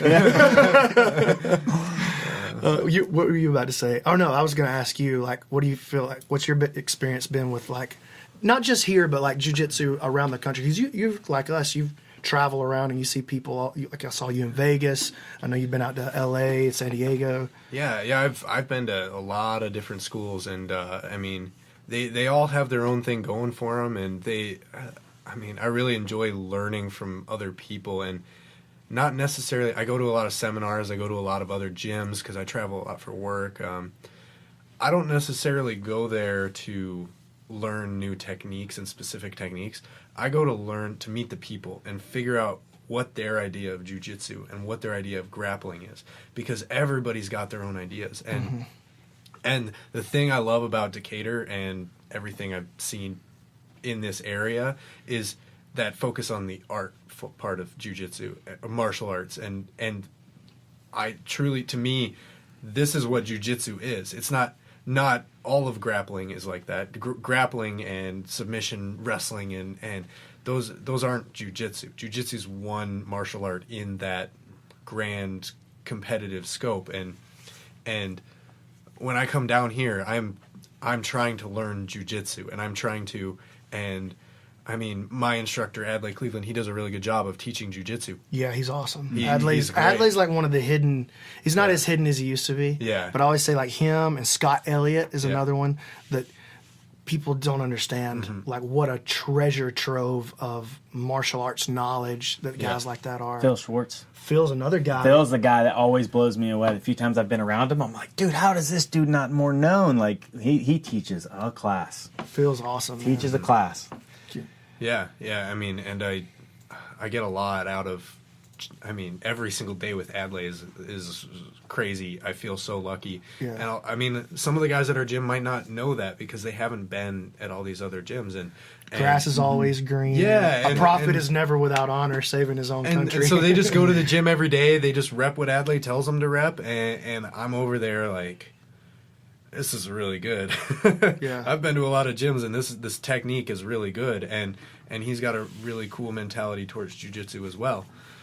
But and he's got a huge martial arts background. Yeah, he has a huge. That's the thing with some of these guys. And like now that jiu-jitsu is popular, there's a lot of guys who are super good at jiu-jitsu, but they're not well-rounded martial artists. Yeah. And so their view of what it is very, very narrow. You know, but Adlai, he's been a martial artist his entire life. Yeah. Scott Elliott's been a martial artist his entire life. You know, so. A guy like Daniel O'Brien, he's a martial artist. Nathan Orchard's a martial artist. You know, they're interested in what can I glean from this. Yeah. You? I consider myself a martial artist, not a jiu-jitsu player. Jiu-jitsu is my favorite martial art. And when I learned, like I studied Tai Chi.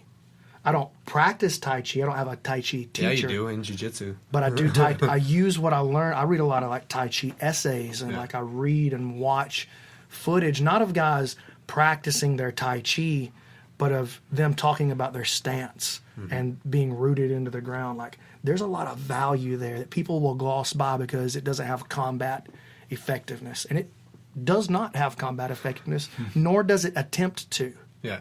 Right?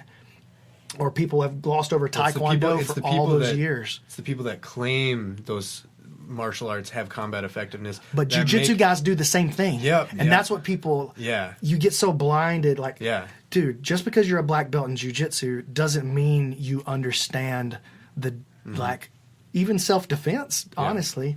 You know? So, I don't know, man. You know, he was talking about having a chip. Like, he operates at his best sometimes when he's got a chip on his shoulder.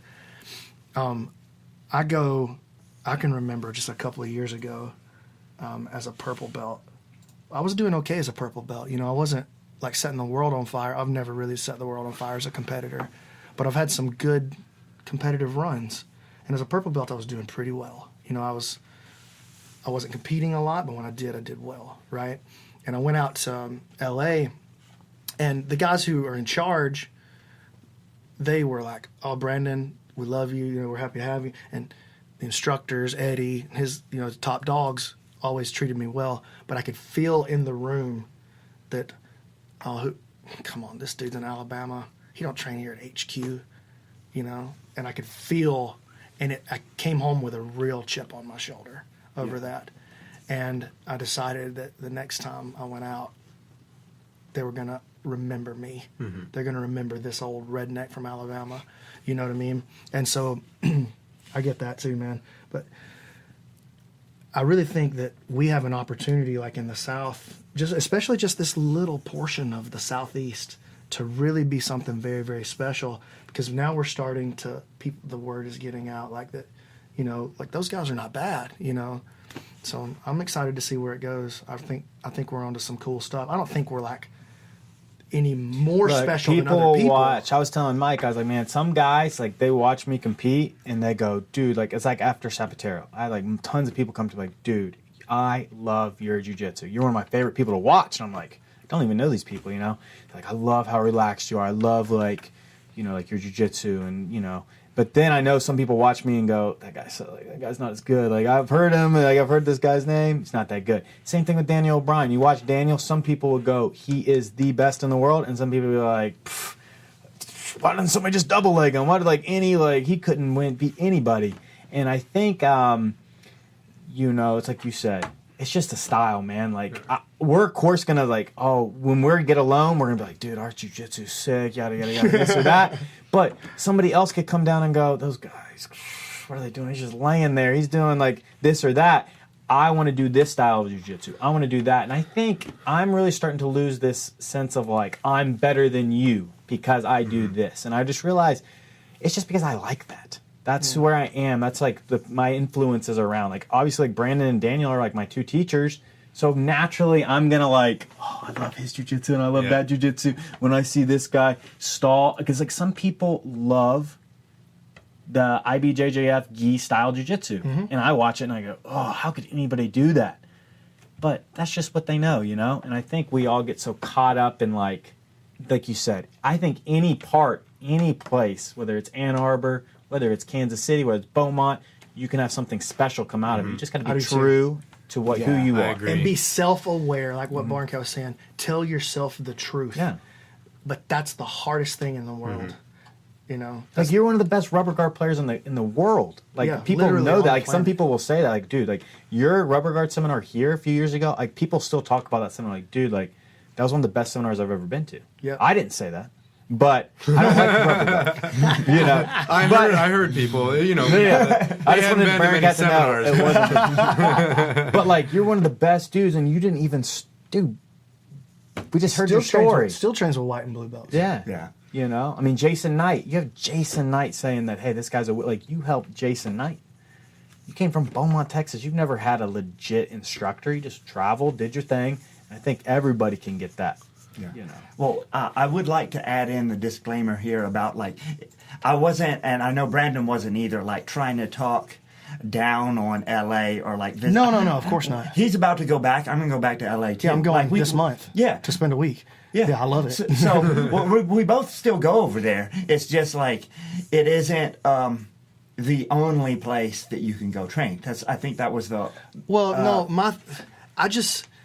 I get really, I don't know, not really, but I get a little chip on my shoulder. Yeah. Yeah, you do. Because I'm out here in the country, and I know because I have the track record and the experience I know what happens when I get on the floor with people from anywhere in the country.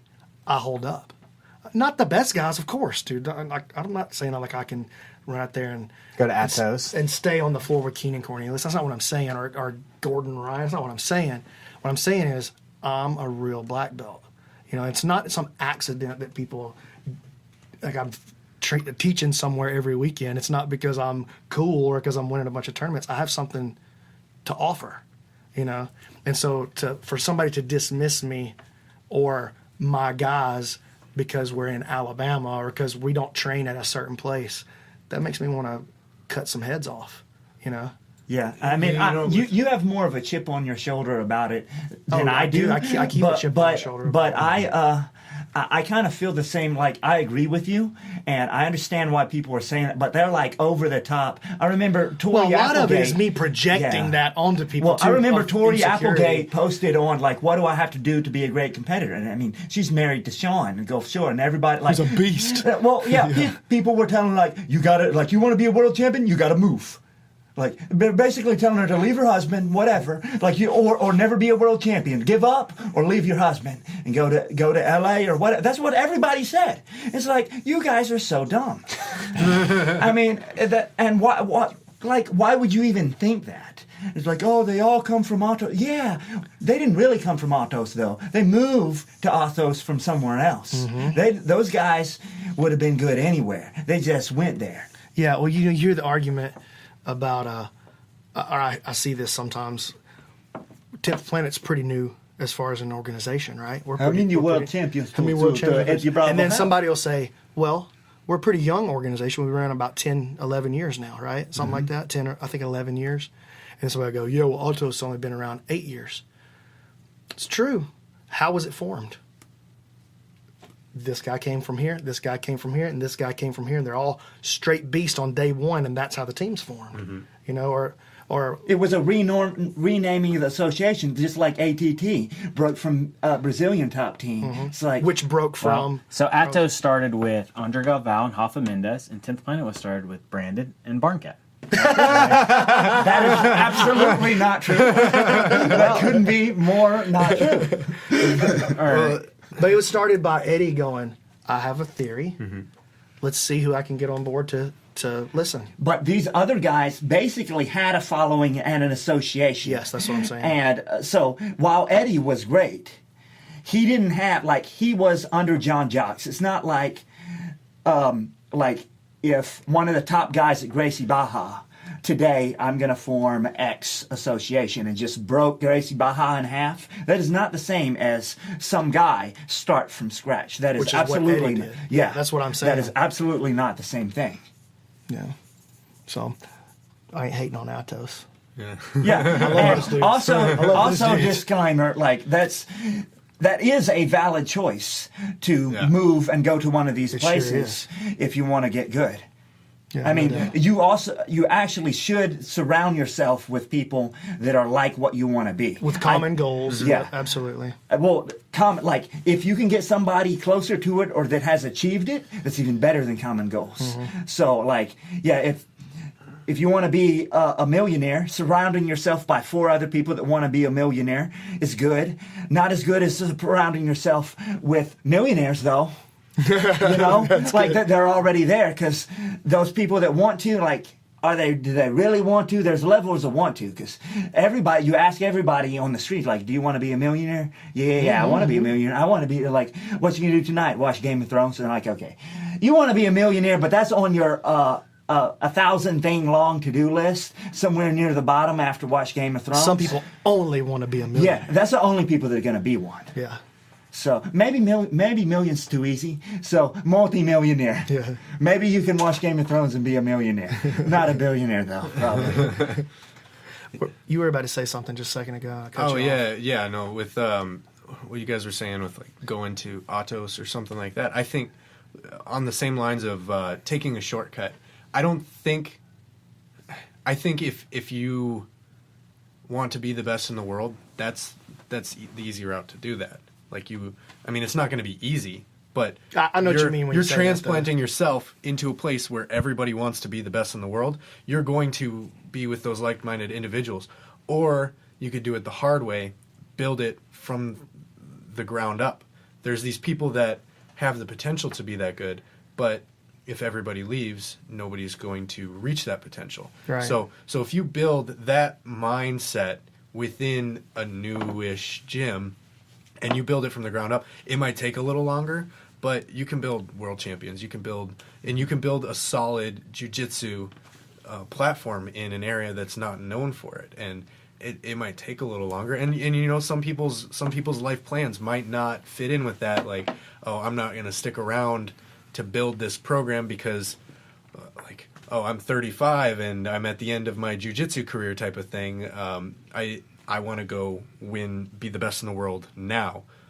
You might not have time to build that program up, or you could be the one that That's wants. a great point. Yeah. You know, where you are in your life is a Yeah. big factor. Like, if I had in my heart that I wanted to become the greatest and I wanted to be the world, I want to be the ADCC champion.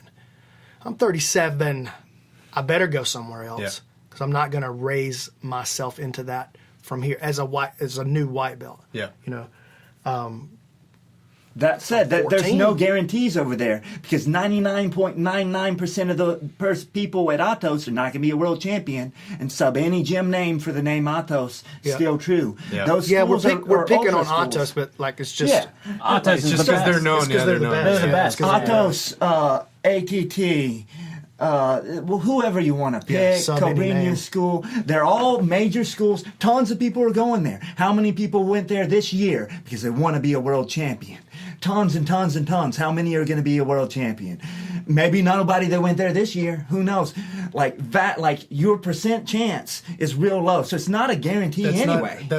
I wouldn't say it's a percent chance. It's if you have that agree mindset with and you're you, going yeah. to be a world champion, that can very easily accelerate it. And if you're just some jiu-jitsu guy that doesn't have that mindset, but you're most like, people I'm gonna fail. go to Atos and it's going to make me a world champ, you're not going to be a world champ. If you're like, I'm going to be a world champ and I'm going to do whatever it takes to be a world champ, and that requires I want to go to Atos to become a world champ, you're going to be a world champ from Atos. Whereas Maybe. I potential. Because a lot of people, it's- like you guys, both burned out on pro sport. That's what I'm saying. You know how many people want, like, have exactly what you're talking about and go to Atos every year. Tons. Most don't be a world champ. They have everything. Stars have got to be lined up. Well, I look Yeah. at it, the reason I've always wanted to leave this place was purely my own ego. That's all it was, Yeah. you know, because I think you have to ask yourself 3 questions when you're thinking about leaving. A, are the people around you, it's kind of like, hey, man, I drank a lot. You know, I'm drinking a lot. Well, yeah, if I keep spending time around 9 dudes that want to drink, then of course I'm going to keep Some people drinking. just gotta you know? leave, period. But Wherever I have to you're look gonna go. around me and I have to go, are people here trying to get better at jiu-jitsu? Are they challenging themselves and are they getting better? Okay. What do my results say? And I always tell people that, what do your results say? So if you're winning all the time and you're doing great, then why would you leave? You know? Like, if you're losing, I get it, and you're, like, in a rut, and you see, like, man, my coach isn't showing up to practice. People are just, like, we're talking during practice. That's the time to leave. But it's like, man, if you're getting the results you want already, there's nothing wrong. Why would you mess with the formula? You know, because you might go someplace else, and then 3 months later, Realize what a horrible mistake. Yeah, it is. There's a Oh my huge God. risk every time you change camps, Yeah. no matter which one you pick. Mm-hmm. There's a huge risk. You could go to Atos, and you might not end up in the training room at Atos you thought you were going to end up in. You might not end up with the training partners. Disclaimer, I know nothing about that gym at all. Yeah. So, but like most of those mega gyms are like that. I've talked Yeah, to they a have lot the of pro people. camps, and then they have their just standard jiu-jitsu. I know a lot of people that went to ATT HQ, and like I actually know these people. And once again, nothing against that camp, but some people go in there and they get in different programs than others, and some people were like, "Man, it was so much better where I was in the middle of nowhere," and some people were like, Look- "This was great," and it just varies where you're going. And sometimes you got in the right room, and it just didn't click for you. well, I was telling somebody, I was like, look, you're a white belt, dude. You're not going to show up to Winklejohn and, you know, you're not going to show up to New Mexico and go, hey, I want to train with John Jones. Because John Jones is making that gym hundreds of thousands, if not millions of dollars, you know, with his name. You're a white belt. They're gonna look to you first and they're gonna go, what's your belt rank in jiu-jitsu? I'm a white belt. Okay, cool. Did you wrestle in college? No. What's your strike? You have any fights? No.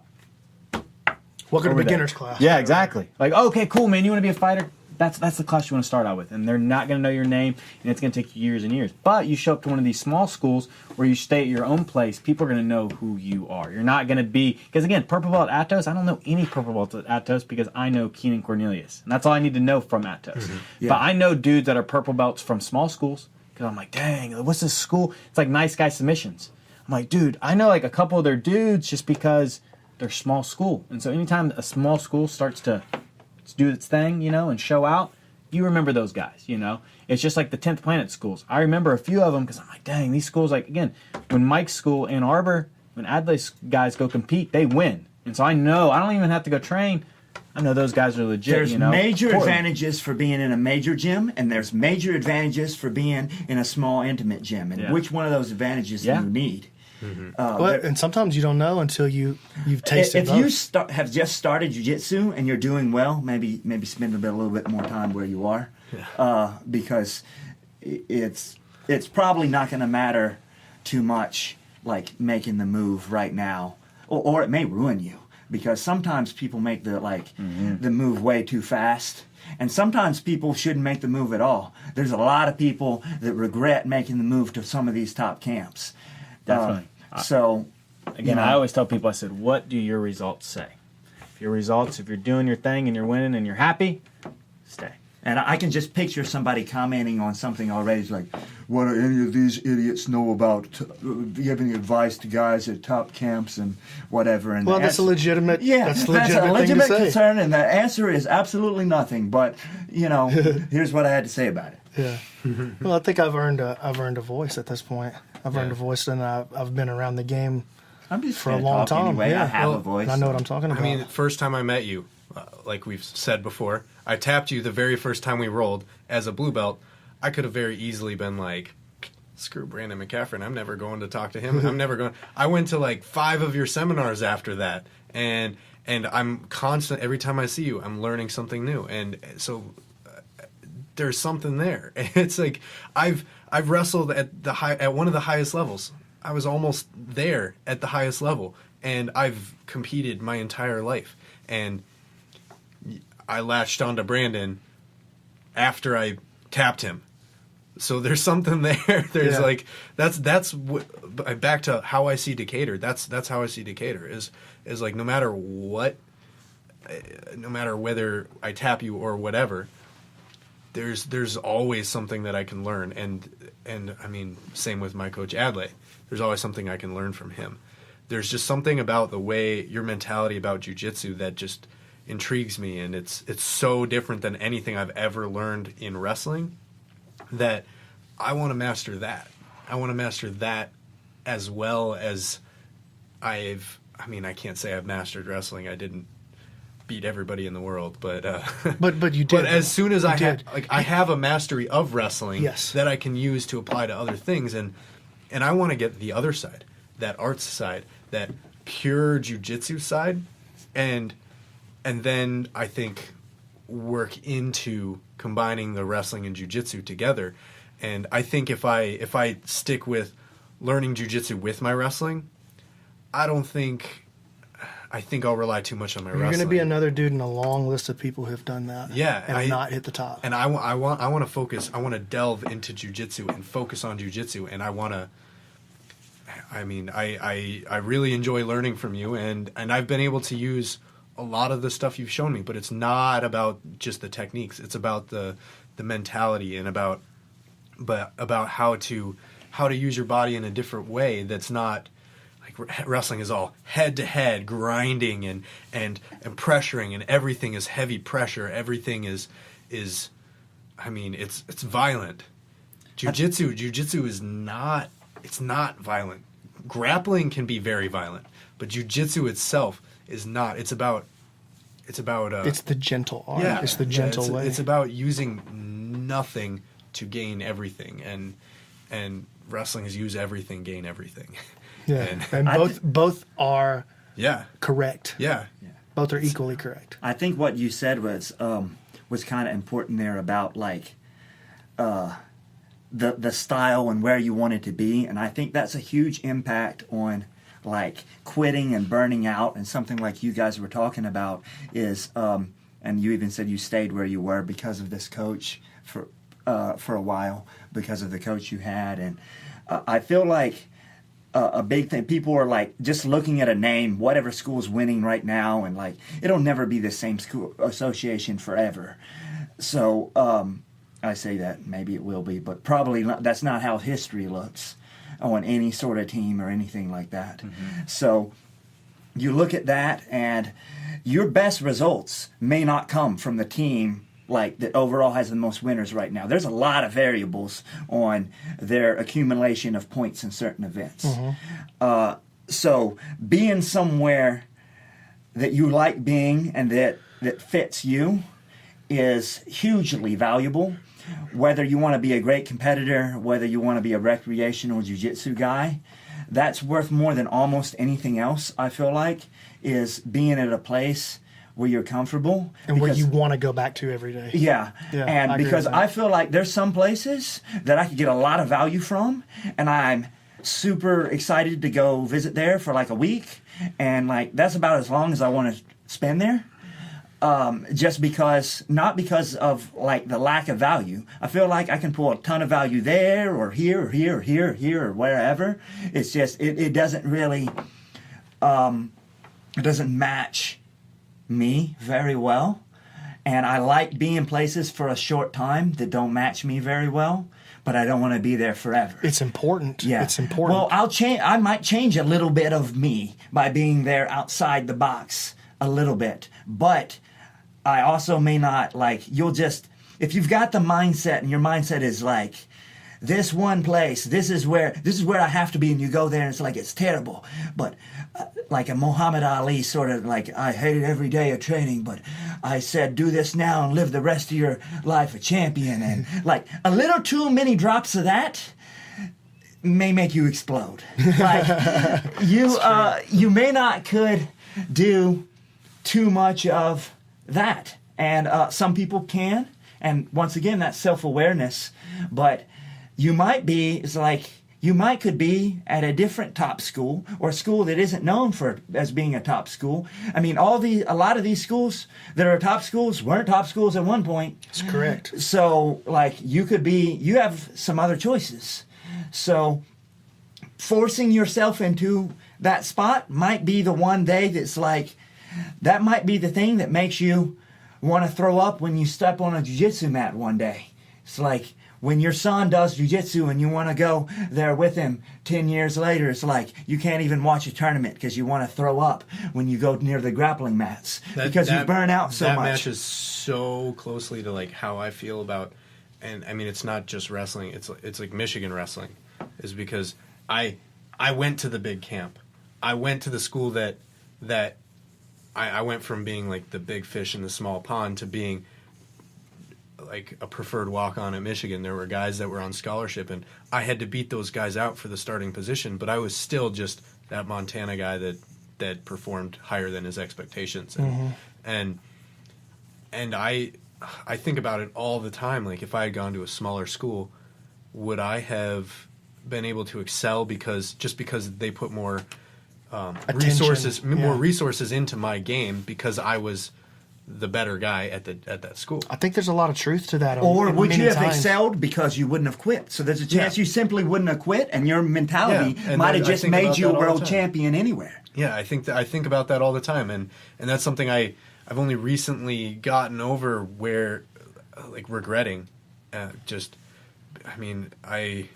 I wouldn't trade my experience at Michigan. I think it made me a better person, and I think it gave me a really good outlook on life and how to make these decisions. And like, if I were to leave my gym, I think about that. Like, I went to Michigan over other schools that were giving me better offers, and that were, I mean, I probably would have gone in and wiped the floor with a lot of their guys right away, but maybe I would have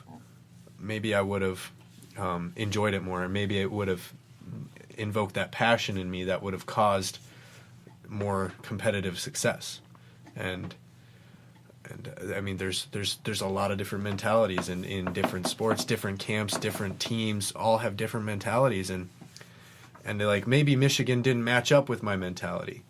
I had to change my game a lot for that school because my game didn't fit in with what they thought good wrestling was. Yeah. And okay, so that's another thing that happens with jiu-jitsu, and I think that is one of the major strengths that we have here, is that all of our guys, we have a lot of similarities, but I don't try to force a game or a path down anybody. And almost all these top schools do. Yes. Yeah, and if you start to show proclivity in one direction, I encourage that direction from you. And I learned that from Eddie, actually, who does the same thing. Yeah. And we were talking about an example of one of your teammates that he did that with, and it's turned out to be successful on some levels for him. But, all of our guys, very different game. All of our top guys, for sure, the guys that have been here a long time. This guy plays different. Mine and Skaff's games, really, in a lot of ways, couldn't look more different, In a lot of ways, they're similar. Or me and Josh. In a lot of ways, we couldn't look more different. He's 6'4", 205, play to your strengths. But in a lot of ways, we're, do the same things. So go ahead. I can tell you got something to say. Well, it's funny because you say that. And here's the honest truth, though. If we're being honest with ourselves, we can believe something special is going on here or there or whatever. People will always judge you based on winning. Yes, that's true. Record books will only ever show wins. Okay, or how you influence the sport, But at the end of the day, results are what matter. And so, I think at the end of the day, we look at Atos. Until we beat Atos, it's like a lot of people would say 10th Planet's a failure. Yeah. Some people would say 10th Planet's like the best. Some people, it's the best gym. But to most people right now, to history, 10th Planet's failure. Well, hold on. That's you speaking from the perspective of a competitive athlete. Yeah. Because remember, this is martial and it's arts.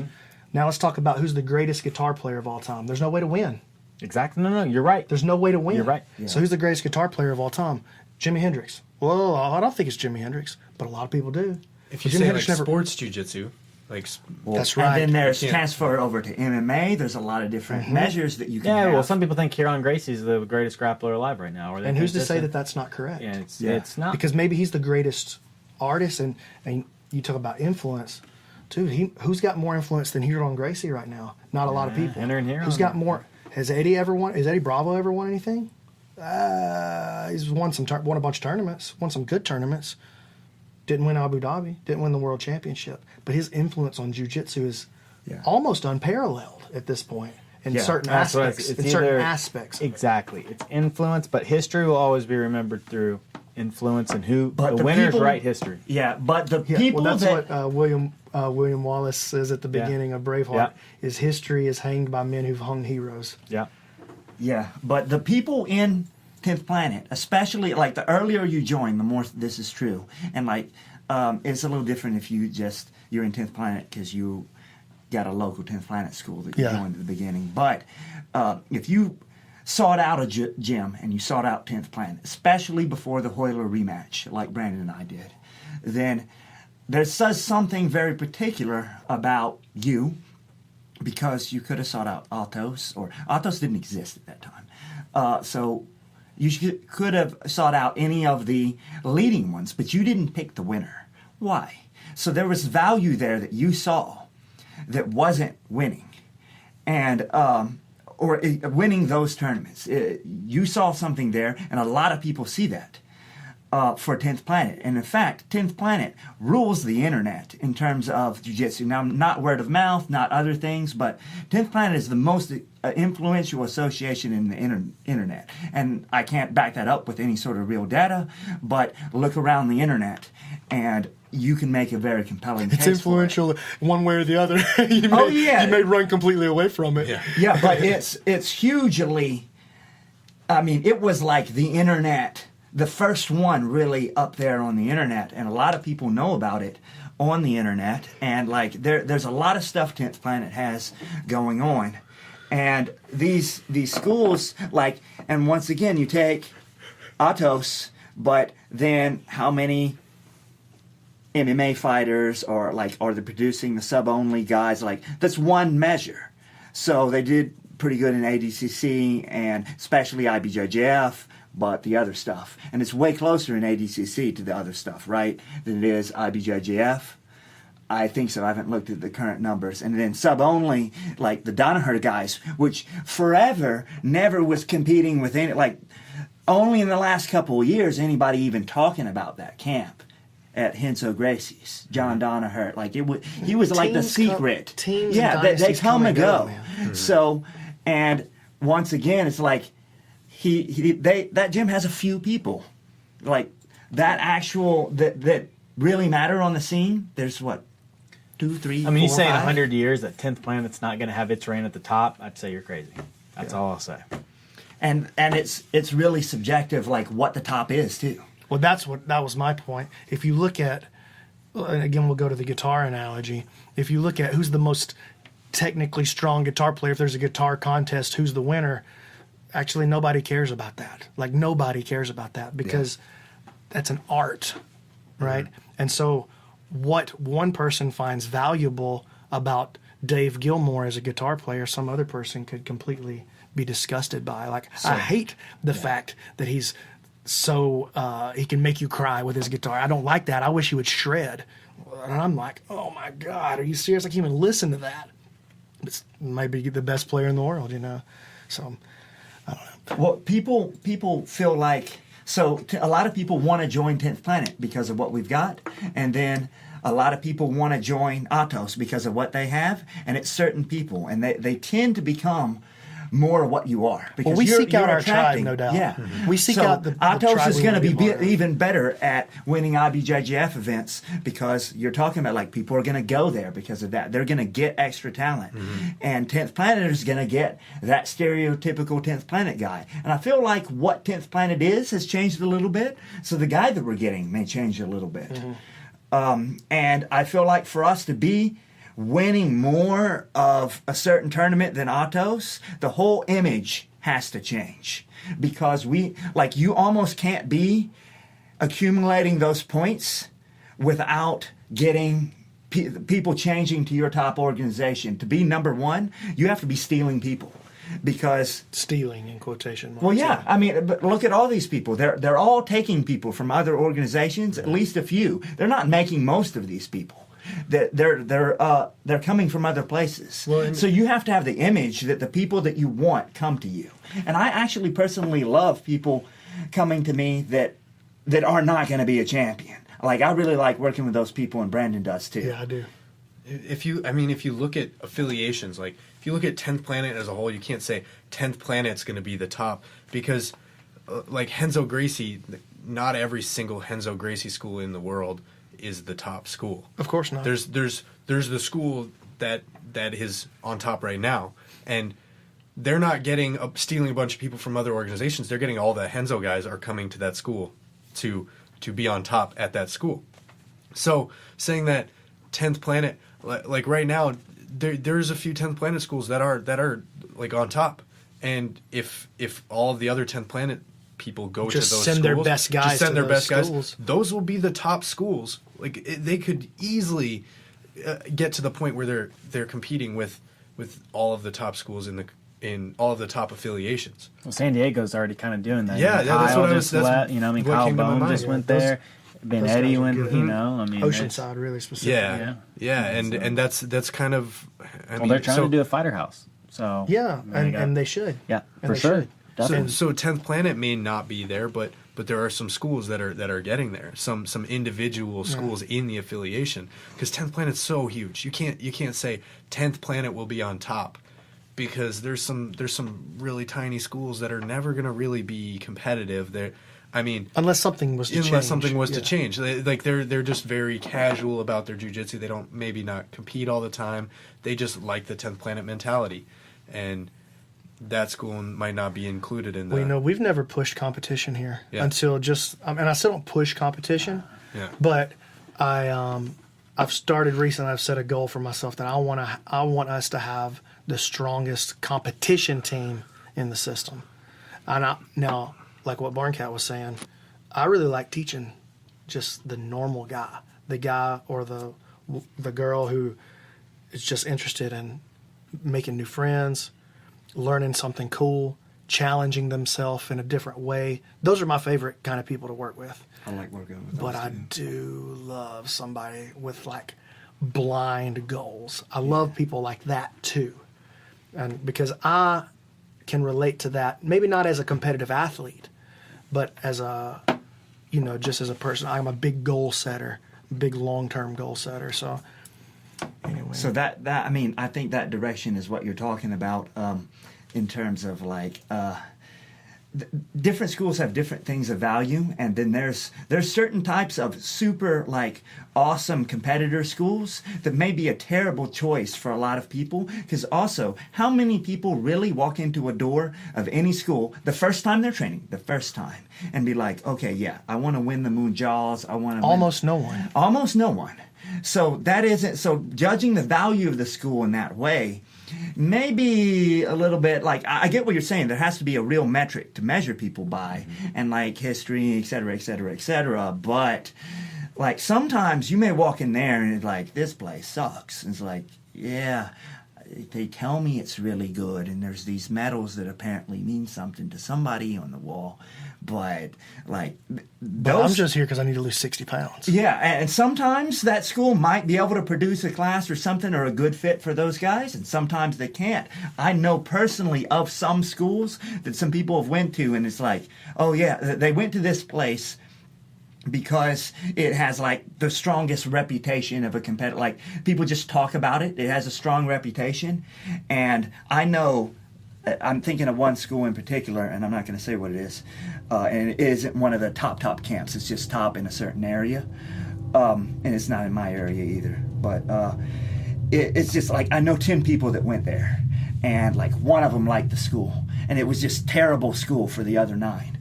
Because they didn't want to be a world champion. And to that school, like everybody, you don't have to be a competitor, but everybody trains like a competitor, and saying that, a lot of coaches can say that and mean different things. And to them, it just was just a bad school. And some of them had training somewhere else, and some of them were trying to start training at the beginning.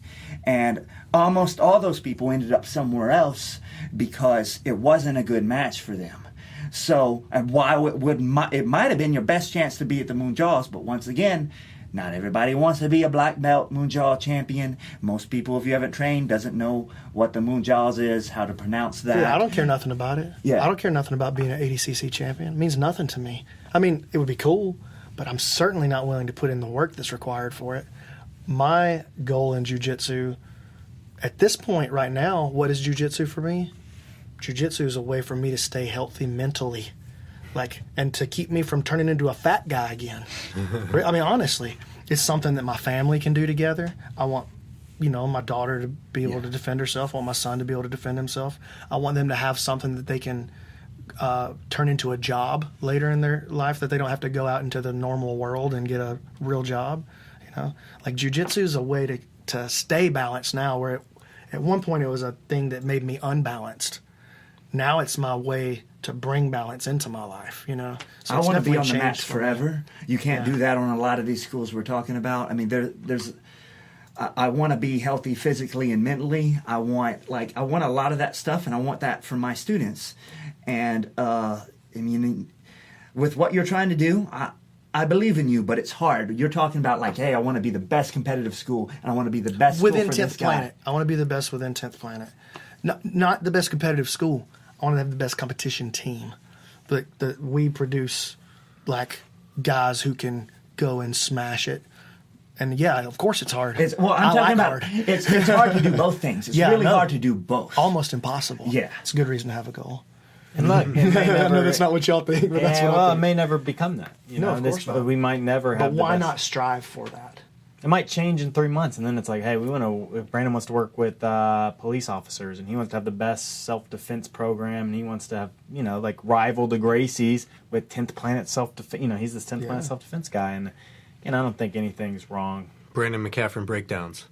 Hey, I can totally get into doing that. So, well, listen, guys, we got to get up here and train in the morning, so we need to go get some rest. Food. Yeah, let's Food get some we food, need. please. I'm starving. And training we need in the morning. I don't care if we eat. For We sure. got to train in the morning because we're crazy people. Dude, thank you so much for coming, Mike. I've loved having you here. You're one of my favorite guys to train with. Barncat, one of my closest friends within 10th Planet, and a guy I really respect on every level. And you I respect on one level. I'm just kidding, Mike. I love you. I'm really glad you're here, man. And all respect to Adlai and the squad out there at Ann Arbor, and to all the folks out at Beaumont training under Barncat. You guys have got a lot. You've got a lot going for you that you don't realize. You guys in Ann Arbor, you got a lot going for you that you don't realize. And also important to note, don't close your eyes to the good that's in other places as well. Surround yourself with, or if you can't surround yourself with positivity, then be the one that makes the thing positive, that makes your atmosphere positive.